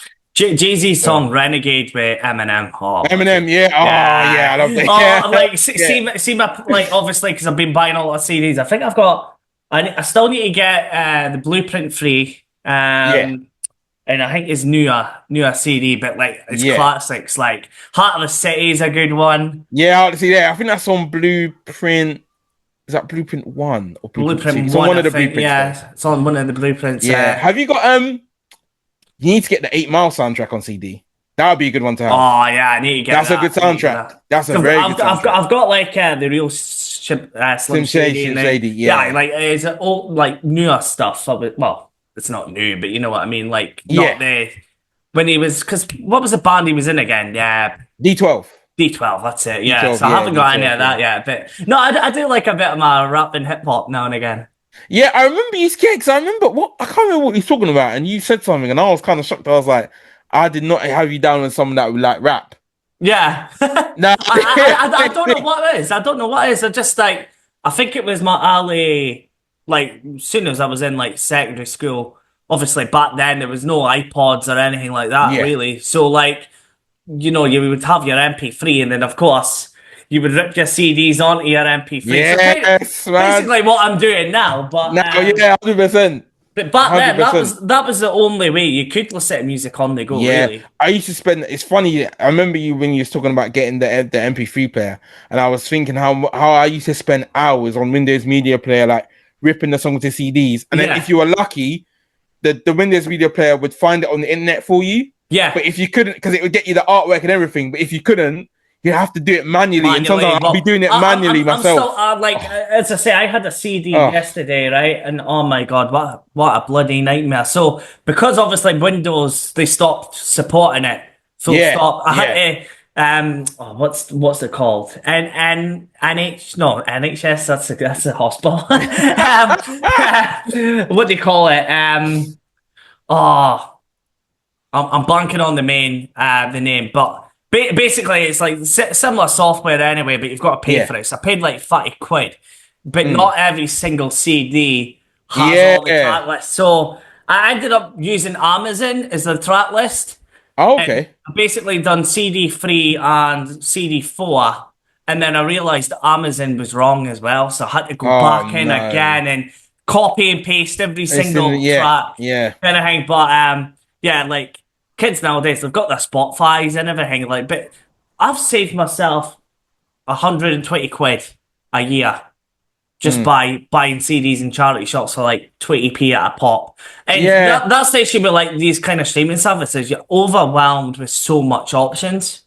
Yeah, like I was so against it. Like before, I was so against the streaming. Like I just did not stream. But as more and more artists started to like release their music online, and then there was the whole, like, especially in hip hop, there was like, so like certain artists would only drop on like Apple Music. Yeah, that's right. And then a month later, it wouldn't come to Spotify. So I was just like, yeah, because I remember, was it GZ wasn't on Spotify? Full stop. Yeah, because he was on he bought his own platform called Tidal. He had his own streaming platform called Tidal. Yeah, because he owned like Beats, did he? The headphones as well. No, that was Dr. Dre. Dr. Dre, was it? Dr. Dre, yeah. So yeah, and then I was just like, well, everyone's uploading their music like that now, so I'm gonna have to get Spotify. I've only had Spotify for like what 6 years. Yeah, I was late to like the Spotify party, like really, really, really late. So I'm probably about the same, to be honest. Actually, yeah, but to be fair, I like the fact that I've always got my music library everywhere I go. Yeah, and it's just there, because if I was to have my whole music library, I don't know if there's an MP3 player that I could store that much, because I've literally I've got a hard drive, and I've probably got. You'll be surprised. I'm going to show you this. As my phone loads up. I've turned my phone off so nobody would phone me during the podcast. But yeah, this is ace, mate. If it hurries up, but basically, I use this app called Hibby Music. Yeah. Well, I don't know, what phone have you got? I've got like a OnePlus. Is that a OnePlus? Like Android phone. No, that's even better, because I think with Apple you probably couldn't do it. Yeah. So if you've got an Android phone, you're laughing, mate. So is an app called Hibby, Hibby, right? Yeah. What is this? I hate his phone sometimes. But basically, right, it's similar to Spotify and like Amazon Music and all that. It's like got the same sort of layout. Literally, so like all you need is like 200 and like if you're saying you've got like a big hard drive, a bunch of CDs and all that. Yeah. Right. All you need really is like a 200 gig little SD card. Yeah. If your phone supports it, and literally, like I've got all my where is my MP4 through the house, but literally, well, I've got this is the lower one. I've got about 4 of them just now. Yeah. Not a thing, but like, well, that's a different one because it doesn't have the Hibby Music, but. Right, this is taking ages to load, but basically, all the CDs I've uploaded, it's sort of laid out in like the Spotify kind of layout. Oh, okay. So already I've got over 5,000 songs. Oh, mate. Which is mental.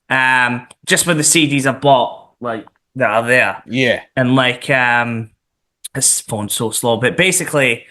It's like a better layout, I think, than Spotify. And oh, really? Like, okay, kind of thing, because like you still like the only annoying thing is like the software I use. You've got to like upload the artwork manually. Yeah. But it's easy. Just go into Google Images and just copy and paste. But basically, yeah. So here we go. Hibby Music. Don't know if you can see. Yeah. And. It's just because this phone's slow. If you've got like an up-to-date phone, as you said, like it's quicker to process. Yeah. It's just this phone's quite slow. getting all the notifications. So, as I say, like you've got your albums here. Oh, okay. Yeah, yeah, I see it. Yeah. So well, literally, it's my whole CD album, Oh, okay. and then Ah, you still get to create your playlists. So I've got, well, I haven't done it on this phone, but on my MP4 itself, I've got like 10 playlists. yeah. So I've got my hip hop and rap. I've got my like Prohibition, Yeah. which is like a nightclub in Aberdeen, like like proper like naughties kind of tunes. Like Yeah, yeah, let's just yeah, say yeah, like yeah. Sean Paul Get Busy is like a Yeah, typical that's tune. it. I'll like Eminem, Shake That, for example. Yeah. Get Yeah, a so I'm like I'm what is it they call me? Because on the Spotify like breakdown thing, they give you like a nickname, yeah. and I think mine was like the Alchemist. The Like when you do your Spotify Alchemist. breakdown, because I always make playlists. Yeah. I always make my own playlists, and that's Mhm. why they give that nickname. So yeah, I love making playlists. Yeah, man. like so if I was going to the gym, I would have like a playlist just for the Yeah, gym or workout like playlist, gym a playlist. Yeah, sesh playlist and yeah, that, yeah. I have playlists for like every occasion. like literally, I like kind of boast. Like I remember, basically, like I had a playlist called Prohibition, right? And then my pal Yeah. that goes to the nightclubs with me and stuff was like, "Holy shit! How did you like realize all the songs I literally played in the nightclub?" And Yeah. like just with years and years of gone Years there all the going, time, yeah. So Just memory. literally, like when it was a COVID pandemic, I literally changed my flat to the nightclub. Fair enough. Fair enough, man. Why not? Why not? Yeah, Alf, I don't want to take any more of your time. Honestly, I think this is going to be the longest podcast so far. Probably, man. Could have easily have went over 4 or 5 hours. Oh, I'm sure. But yeah, I've got some quick fire questions just to kind of end the podcast. Okay. Alright then, let's some go. of them are quite fun. So coffee or tea? Coffee. Yeah, I'm the same. Gotta Yeah. be coffee, especially in the mornings. Gotta have It's only in the last couple of months though. Really, yeah. Yeah, I've been getting into coffee, so yeah. Yeah, I love coffee. Summer or winter? Summer all day. Yeah, it's got to be summer. Isn't it? You So see it's the gotta be British summer. weather in winter, it's terrible. No. just Yeah, summer. Cold And my and birthday's in horrible. summer, so it's got to be summer. Yeah, 100%, 100%. You got much plans for your birthday coming up? I never really have plans for my birthday. I just kind of just like to just chill and do nothing really. Yeah. So I yeah. think, yeah, they're the best kind of days, isn't they? Just yeah. to me as well. I'm probably the same as you. Like when you're older as well, it's just another day, really, is it? Yeah. Honestly, are you a morning person or a night person? morning, 100%. Yeah. Yeah. I think we're getting up like the early shifts that you do as well. Yeah, just Yeah. more. You get into that kind Morning. of routine, do you? Yeah, Favorite color? blue. I'm shocked. I thought it would have been red. Funny enough, all my favorite United kits are all blue. Do you want to know something? So- The old school 90s kit, I think it is. Was it the Umbro? It was like the blue Manchester United Umbro kit. What the one with the sharp? Ah, yeah. I think And it was like was it cast. like blue? Was it like blue? It was like thick blue, then thin white. That one. Yeah. That was the first United kit I ever had. Was it actually? That one, yeah, I had that kit. Yeah, that was the was first one I had. Yeah. Because I remember, was it not a game that Man United were playing and that Fergie actually made the team change their strip at half time because it was bad luck? I think so. I think you might be right on that. I can't think remember it what was. strip I can't it was. remember I if think it it's was him. like I've heard that story. Yeah. Was it like a silver strip or something? And he was like, "Nah, we're changing it." Because like I think. Oh, that, like, was that the? Oh, because I remember Arsenal had like this reversible. Do you remember when they had the reversible strip? Yeah. There was one season. I think United had might have had the same one as well. It might have been a similar one. There was a wave. I think we might have had a reversible one as well. I can't remember, but I remember Arsenal did. Because You could turn it inside out. I'm sure it was like the 5 games they played in that strip, they lost, and then he changed it at half time and they ended up winning. Maybe. That's crazy. I have to go back and look. But that story sounds like I've heard it before. Yeah. Superhero or villain? Hero. Gotta be the hero. Gotta be the hero, man. Gotta take out the villains, man. Well, you've got to kill all that. All that. What do you call them on the division? You've got to be the hero for the division and save the people. Oh yeah. Got to get rid of all the rogue agents and stuff. The rogue agents. That's the word I was looking for. Dream vacation destination. Oh. Okay, so I was gonna say Barbados, but I've already been there, so probably Japan. Japan would be pretty cool, wouldn't it? Japan. But is that mostly for the gaming side of things, or just for the culture? Multiple reasons. Just a huge fan of the culture. I love like anime and wrestling. A huge wrestling background over there. So yeah. I love to go visit the Tokyo Dome. Mm-hmm. See, as somebody that's not really too familiar with anime, what's like the best animes? Like a lot of people say Dragon Ball Z and stuff, I think. It depends what you're like. What you into? Like, what kind of genres are you like movies and stuff? Do you like? Do you like thrillers? Do you like action? I like a bit of anything, like thrillers, comedy, action. I would say watch Death Note. Death Note, okay. Death Note, yeah. I think you'll like Death Note for sure. Right, I'll write that down. Cause I've never really watched anime for some reason. I don't know why. I'm. That's just one thing I've never really tried before. Yeah, it's like if you're not watching anything with subtitles first, like it took me a long time to like get used to reading the subtitles and watching it. But now I do. I can watch it, and I do it without thinking. Oh, so is it all in Japanese, and you've got to like. Yeah, I mean you can watch them like dubbed. Yeah. But I just prefer it in the normal language. Even with stuff on Netflix, like they'll have like TV shows or movies that are dubbed, and I hate it when they're talking and the mouths are not matching. Plus I always find like with the English language, now that I've watched like anime and I'm quite good with subtitles, I watch that like other movies or shows in other languages. I find English is such an emotionless language. Really? So like when you watch I watch a lot of Spanish stuff, and like with like when you start watching the anime stuff, you hear all the emotion in their voice. Like compared to like the English language, it's so like monotone. Like there's no passion or like emotion really in the English language. Yeah. When I watch other stuff, I'm like, yeah, we kind of lack. Yeah, it's like, and this is a good example actually with the English and the Spanish language. Like, you've got the football, right? And it's. I was about to. You talk about commentators. Yeah, and like you say, go for Manchester United, blah blah blah, and then if it was Spanish, it's like go yeah, Manchester United. Even the Brazilians are the worst for it. No, do you know what commentators I love? I love the Arabic commentators. Oh really? I've never heard of them. You know, I was watching Arabic commentator. Literally, I was watching this, who was I was watching play? It was an awful game, and they made it sound like it was the best game of football you'd ever seen. It was so good. They made it so hyper, it was so good. Yeah, it's so good. Because people used to complain, like Martin Tyler, and he was good back in his day, but near the end, he was like putting people to sleep.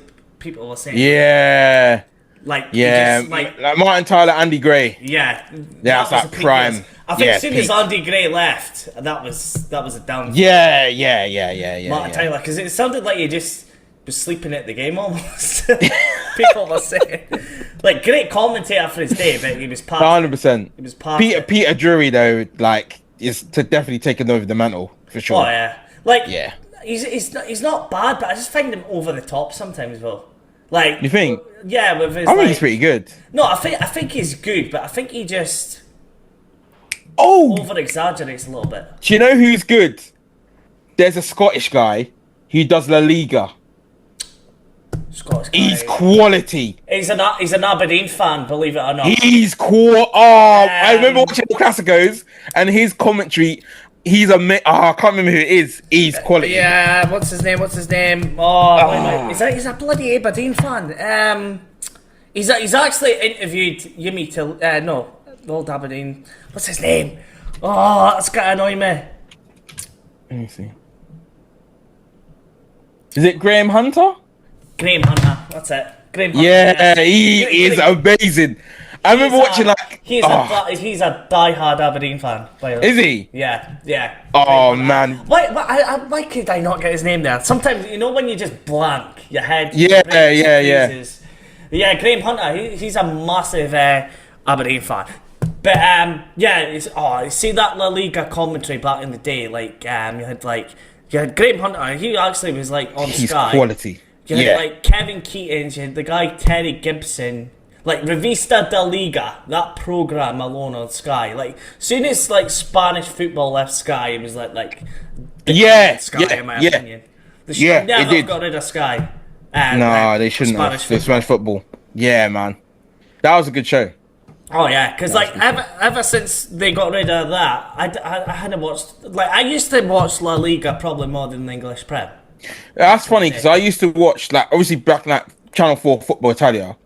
Like I was watching like Italian football. Yes. Before English football, but I never watched a full game. And my first full game I think was probably an international game, but I can't remember who it was. It must have been an England game.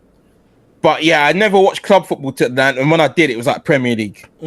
Because I remember watching like the Italian football on like Channel 5 and stuff. Oh man, like the likes of like you say like your Baggios, Del Pieros, Totti's, Simeone, Conte, Zidane, all those guys. Just like it's crazy. Yeah. Well, I haven't even mentioned that conversation about like what's the team that's had like historically the best strikers in the last like 20 years, and we were speaking about like Atletico Madrid. Oh, do you know what? We spoke about Atletico, and there was another team we said after that. There was another team you mentioned that had a good amount of strikers. Was it I think it was Inter. I think it was Inter actually. Inter Milan. Yeah, especially watching that little Recoba documentary, I was like, yo, what the hell? They were buying strikers like nobody's business. Inter Milan, they've always got a good striker. And actually, and I think about it with Atletico, they always have a good striker and they always have a good goalkeeper. Yeah, that goalkeeper. Every goalkeeper they've had in the last, I'd say 10 years has been like the number one at some point. So who would that be? Oblak, De Gea, Courtois, Oblak. There's another one. There is one more. I'm trying to think who it is. De Gea, Courtois, Oblak. There's another keeper that I think I'm missing that was pretty good there. Oh shoot. Because Courtois took over for De Gea, I think. Let me see, Atletico goalkeepers. But yeah, they always seem to have like good goalkeepers that always gone to be quality. Like it's ridiculous. Who is it? Let's see. Honestly, it's absolutely ridiculous. I don't like who is scouting there. They are good. Bring them to United, please. They had Coupe at one point. You remember him, Gregory Coupe, France goalkeeper? No, I don't. Coupe? So he was always like Bartez's understudy. Coupe was a solid keeper. Honestly, no, I don't remember him. Don't remember him? Nah. Yeah, Oblak, De Gea, Oblak. Oh, they had Sergio Asensio. Remember him? I think he's like he was good. Yeah, and he seemed like he was going to be pretty good, but then it just kind of in fact, Coupe only made 2 appearances for Atletico Madrid. Oh really? Yeah, but he was good in France. He played for Marseille. Okay. For years and years. Oh, okay. Right. Anyway, so I reckon you'd be a great laugh on a night out, and I reckon after a couple of drinks you would sing a bit of karaoke. So do you have a karaoke song? No, I actually don't like karaoke. No, I'm not a singer, man. No. Only in the shower. Only in the shower. Someone told me that after a few you would probably have a wee sing song. Nah, definitely not. Nah. I don't think I'd even. After a few, I'm not even that brave, man. I'm not that brave. If I was to sing a song though, I don't know. It'd probably be maybe Craig David's 7 Days or. Oh, that's a tune. Something like that. Yeah. It's probably something like that. To be fair. Yeah. Speaking of that, because I was mentioning it to Adam as well. Like, there's got to be a time when we'll all meet up. Yeah, we got to try and do that, man. Like have a night out or something. But like, probably Milton Keynes would be the most obvious choice because it's like centre of England almost. So I'll be honest though. The nightlife down here is rubbish. Is it? Is it pretty terrible? Poor. It's it? terrible. Yeah. Yeah. Awful. Because like probably like Central England would be the best. Easiest. Because like, Yeah. obviously, Adam would need to get a ferry, probably. Yeah. Or a plane. I would probably get the train down or something. Yeah. And yeah. then obviously you But for guys bars have and to stuff, like yeah.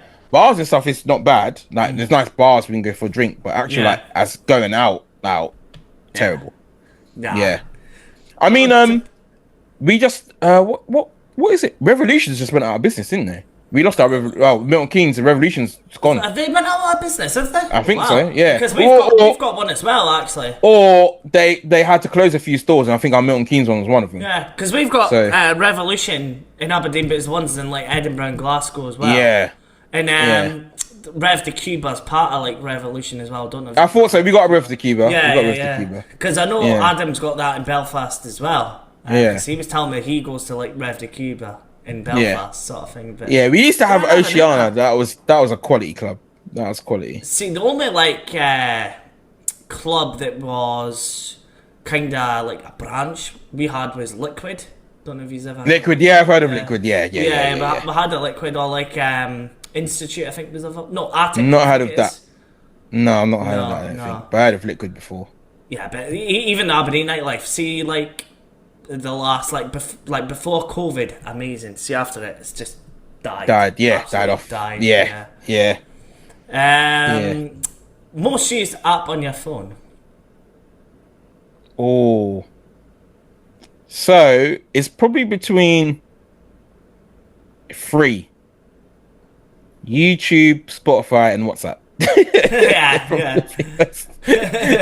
They're the 3 most used apps for sure. Yeah. Mine's would be similar. Probably YouTube Studio. I'm on that all the time just now. Just Are you? checking my analytics and stuff. Yeah. Yeah, I normally just do that on the computer, on my laptop. So I find it Yeah. easier to answer comments doing it that way. You know, when people Do you? comment on my videos, is use YouTube yeah, I Studio. normally just respond on my phone as well. To be fair, because not like if I don't use YouTube Studio and just like went into my videos and commented back, I probably Yeah. miss so much comments. So and stuff. much, yeah. That's why I use it all the time, just to make sure I'm not like, because I do try, like it's probably hard, as you know, like answering comments sometimes it might Yes. be from a video like a year ago or something. yeah, it is tough. Netflix or YouTube? YouTube. Yeah, I thought Yeah. that would be Yeah. same as me. Would you rather fly or be invisible? Oh, I think I'd rather fly. Really? Yeah, just to Yeah, I get to think I'd places fly. quicker. Yeah, 100%. Yeah. I think the invisible would be fun as well, but yeah, I think flying would be. Yeah, flying would be amazing. Yeah. If you could be famous for one thing, what would it be? If I could be famous for one thing. Oh. Well, when I was younger, I really wanted to play basketball professionally, so I'd probably say basketball. Mm-hmm.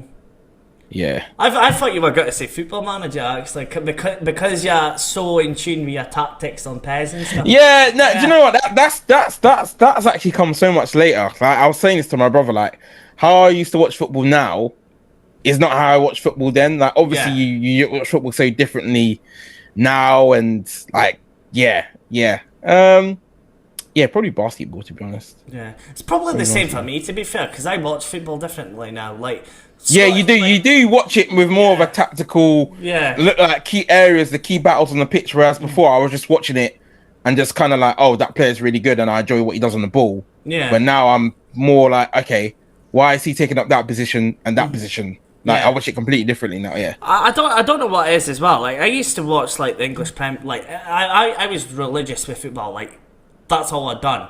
So like, literally, like with it, like we've had this conversation. Like, I barely watch the English Premier League now compared to like the back in the day when it was like Back in the day. peak Premier League. I don't know if it's just because of old age, or probably it's just old age. Like, kind of.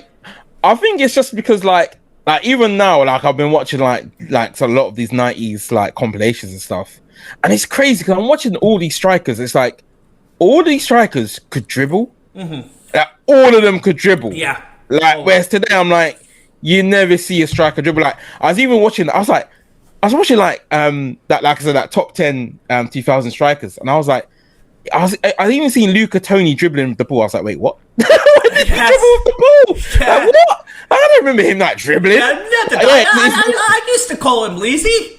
Yeah, I was like, yo, I don't remember him dribbling. In fact, when I was watching that, he scored one goal. It's one of the best goals I've actually seen. When I was watching that, I think it was him. He literally was like, so the ball's passed across the goal. Yeah. But his back's towards it and he's running towards the ball. And he literally turns like 180, kicks the ball, and it goes in the top, like the far corner, the bottom far corner. I was like, that's incredible. That's absolutely incredible goal. Oh, yeah. But I think it's just people's preference of football. Like, because like I'm still so invested in my Scottish football, but I don't know what it is about the like English Premier, like La Liga, but I think it's maybe just older age, because obviously when you're younger, you've got so much time on your hands 100%, as well, 100%, kind of hang. 100%. And you're always going to be biased and say, "Oh, I was the best," like because you were at football, that's all you spoke. At school, that's all you spoke about was football. Kind of hang. 100%. So where am I? Beach vacation or mountain retreat? Beach vacation. Yeah, it's gotta be, is it? Yeah, it's gotta be good weather. I 100% suppose, beach like going to, like you said before, you've been to like Barbados quite a lot. Yeah. haven't you? So like, I've only been once. have you only been once? Have you? Yeah, I've only yeah, been but once, I can imagine that is like proper lush. Oh god, yeah, it is amazing. Yeah, It is absolutely amazing. Everyone there's like so friendly.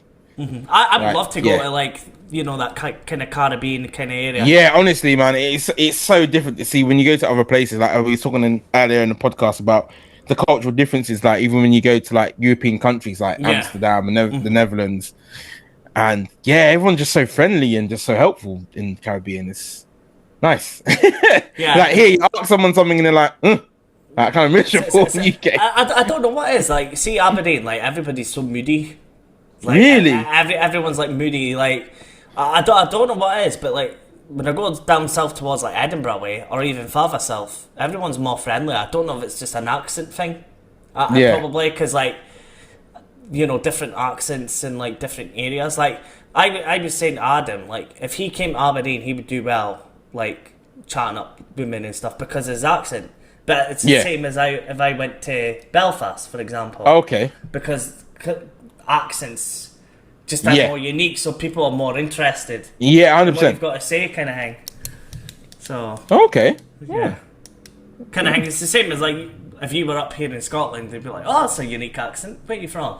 Kind of hangs. Oh right, yeah. They'd be more interested to probably speak to you than speak to me. That's got same accent. We've already basically touched up on this, but your favourite childhood TV show? Oh, well, we named so many earlier. Speaking cartoons, so I don't have one. Like I'll probably say Power Rangers because I did like when I was younger. That was like a dream to be a Power Ranger. Yeah. So. I want to be a Power Ranger when I grow up. Could you imagine kids with like the Power Rangers swords and all that nowadays? Like, nah. Nah, man. I don't even think. I think Power Rangers is still going. Is it still going? Is it? I think it's still going because there's like. So it's funny because my brother was watching a version of Power Rangers. Yeah. And I was like, what's this Power Rangers like Time Force? And then there was another Speed Force or something. So I think it is still going, but it's like a different variation. I found these in a charity shop, so like I'm away to start like reselling stuff and all. Yeah. I just seen them and I was like, I'm gonna pick this up and try and sell them as a bundle. But I found this, so got Power Rangers Dino Thunder. Yes, I mean, I don't like all these different versions. SPD. Yeah. Yes, I mean Speed. Yeah. Dino Thunder again. Yeah, that's what I mean. Mystic Force. Yeah, there's all these different versions. Mighty Morphin, that's the movie. That's a classic, yes. Yeah, the movie. What was that? Turbo? Power Rangers Turbo? Can't remember that. Yeah, no, that was after our time, I think. Power Rangers. Operation Overdrive probably passed us. Yeah, as well. see, there's different versions, man. Different versions. Yeah. Again, same one. And then Ultimate Duel. Some just gotta stick them up as a bundle and see if it'll Yeah. sell for like a tenner or something. But Yeah, there's been so just- many iterations of freaking Power Rangers. It's mad. Yeah, crazy, isn't It's it? mad. I think like the originals were the better. Well, again, Yeah, probably 100%. Probably being biased here, but the originals were better. So Yeah, I agree. Fast food or homemade food? Homemade food. Yeah. I Yeah, think, well, homemade. like as you said, you touched upon like as I say, just with your family business as well, owning a restaurant. Yeah. You must be loaded with like. Well, you said it yourself. You've worked in a restaurant, so you must know how to cook pretty decent. I would imagine. I'm not bad. Not bad. Not bad. WWE or AEW? That's Oh, come on, man. It's WWE. It's all the AEW. You know what? When AEW first started, I was actually so invested, yeah. but it is just fallen off a cliff. yeah. It's so downhill, is it? Okay, in fact, I've got a few wrestling hot takes. Some of them you're gonna hate, and some of them gonna like. Right. Number one, Chris Jericho, please retire. I'm tired.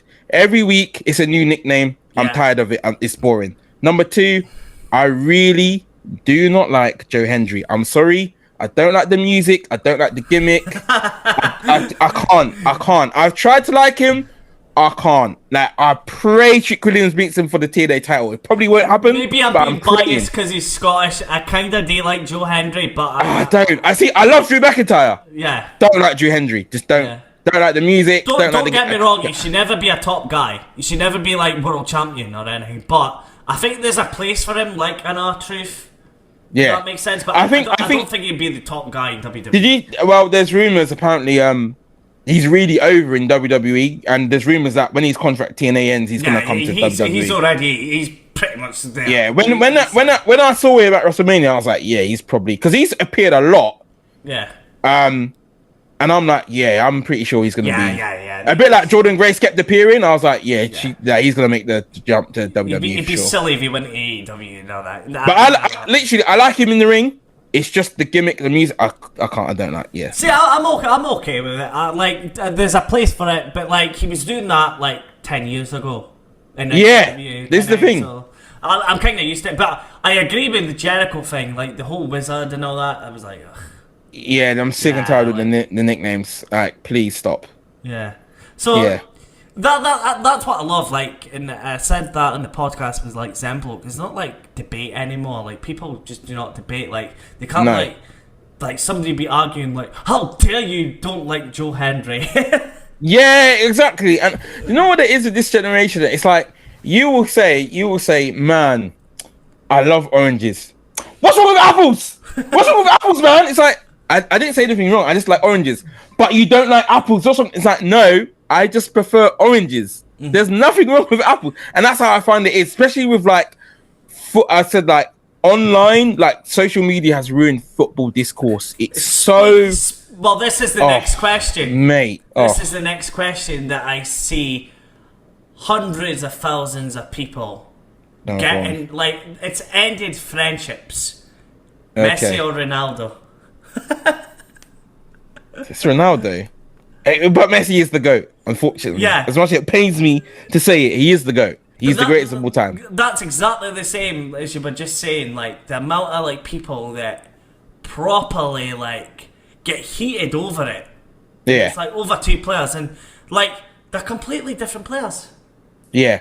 You know what it is? It's because, again, I like, no disrespect to them, but they have ruined football in a lot of ways because people now hold like every player to that standard. And it's yeah. like you can't. They were two absolute freaks of nature Yeah. that like they were like performing week in, week out for over 10 years. Like, we're never gonna see that in football again. No. Like two players. Mbappe, Haaland, and all that are nowhere on Nah, and as well, that two players that played in the same league. Like, I can't remember if I was talking to you about it, but I was mentioning in my stream, like, watching those El Clasicos with Messi and Ronaldo, like, were just different. Like, Yeah. you look at Real Madrid, and then you had like Messi, you had Ronaldo, Yeah. then you had like especially Pep. then Xavi, Jose was there. Iniesta, Yeah, Busquets. and then you had the Jose and Pep storyline. Like, Yeah. it was so much in those games. Oh, I man.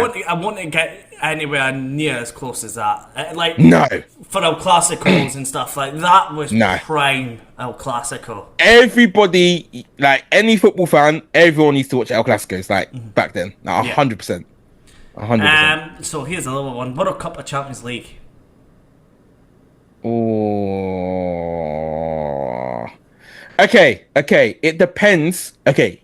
This depends. Depends on the club and what, it depends on the club and what nationality I am. Because if I was like, let's say I'm at Real Madrid, but I play for like Nigeria, Yeah. then a World Cup to me is probably going to mean more. Yeah. If I'm at a nation where, if I'm at a small nation, but I'm also at a small club, I don't know which one would mean more. It depends on you. It depends on the storyline. For me, I'd rather see Aberdeen win a European trophy than Scotland win the Euros. Yeah, to be fair, I'd probably Champions League. Yeah. But personally, it would depend on, like, okay, let's just say whatever. Depend on what club team I was playing for, I think. So final 2 questions before we go. Favorite YouTube channels you watch? Bro, you? Well, not including me. Not including you. So I would say, obviously, you got like you, Simon, Adam, Reese. I watch a lot of like football fan content. So there's a channel called The Football Terrace that's really good. Yeah. I watch that a lot. What else have I been watching a lot of recently on YouTube? What have we been watching? A lot of wrestling stuff, but random videos. So I can't tell you what channels. It's just like I just see the video, I click it. Click it. That channel. Oh, what's that channel you sent me for the that Dembele documentary? I need to get back to that channel. Oh, that was a good one. That was really good. On the name, but I'll send you. Yeah. Yeah, that was really good. Yeah. Flashback Football, I think it was called, if I remember. Flashback Football. Yeah. Yeah, just really that, really. And then anything to do with sports like ESPN. Yeah. Like kind of basketball stuff, where I watch basketball stuff and that, so yeah. Ace. And the final question, your favourite video game of all time? Oh, man. You've hit me with a gut punch there. That's hard. Favorite video game of all time? Of all time. There's a few that I like. Like I like Pokemon's. Like the ones that came out on Game Boy. Like obviously yellow, red, blue, green. They were all good. I literally play them like once a year. I always play like one of them again once a year because I love them. You've got like Skyrim, that I just love. I think it's the best RPG ever. Like it's amazing. And then you've got like Last of Us. Like first time I played that, I was just like, "What is this game?" Like the story, the gameplay is amazing. Yeah, you were properly hooked. Yeah. I mean, when I streamed that, honestly, that was probably like, I'm not gonna lie, that was probably like my 12th time playing it. I've played it so many times. Yeah, I played it so many times. And then you've got, like I said, God of War. Like the latest one is phenomenal. And I'm a big fan of like mythology and stuff. So to learn a bit more about the Norse mythology with Kratos in it was quite cool. So yeah, I've got quite a few, but to pick one, it's quite difficult, is it? I'll probably say I'll go Last of Us. I think I'll go Last of Us. It's quite a good choice, actually, because quite a lot of people do choose The Last of Us as like that. Yeah, because when I first played it, I was just in awe of the music, the game, the story. Yeah, I was just in complete awe. But yeah, there's loads of good games. Honorable mentions, Metal Gear Solid 4. That I never really fully played a Metal Gear Solid game. Yeah, that was phenomenal. That was an absolute masterpiece. Elden Ring is up there for me. A game that I did not think I would like at all, and I end up like loving. Like I can't wait to. Yeah, I can't wait to see you play it, man. Honestly, it's so good. trying to think of other good games. Obviously, like your Pez, your Pez, like 5, 4, 11, 12, quality games. Yeah. Awesome. Honestly, mate, I could speak to you for hours and hours and hours, and this is definitely a long shot. This has been probably the longest podcast, but honestly, it's been such a pleasure speaking to you again, mate. Yeah, it's been good, man. It's been good. We'll have to do another one. I'm sure we could probably 100%. Probably do another 4 hours because we didn't even really touch on like wrestling, and then like whole of like 90s football. I actually wanted to who's your favorite manager in world football? That's another question I had for you. Actually. Right now of all time. No Fergie allowed. Yeah. Who's your favorite manager? Mourinho. Of all time. Mourinho. Mine's gone. I just love his antics and like just the, like that Inter Milan team that went to Barcelona and they were down to 10 men. And it ended up winning. That solidified it for me with Mourinho. Yeah, mine's probably Ancelotti. Ancelotti, yeah. Yeah, Ancelotti, man. Oh, man. He's quality, Ancelotti. Because, like, I would say, who else would be up there?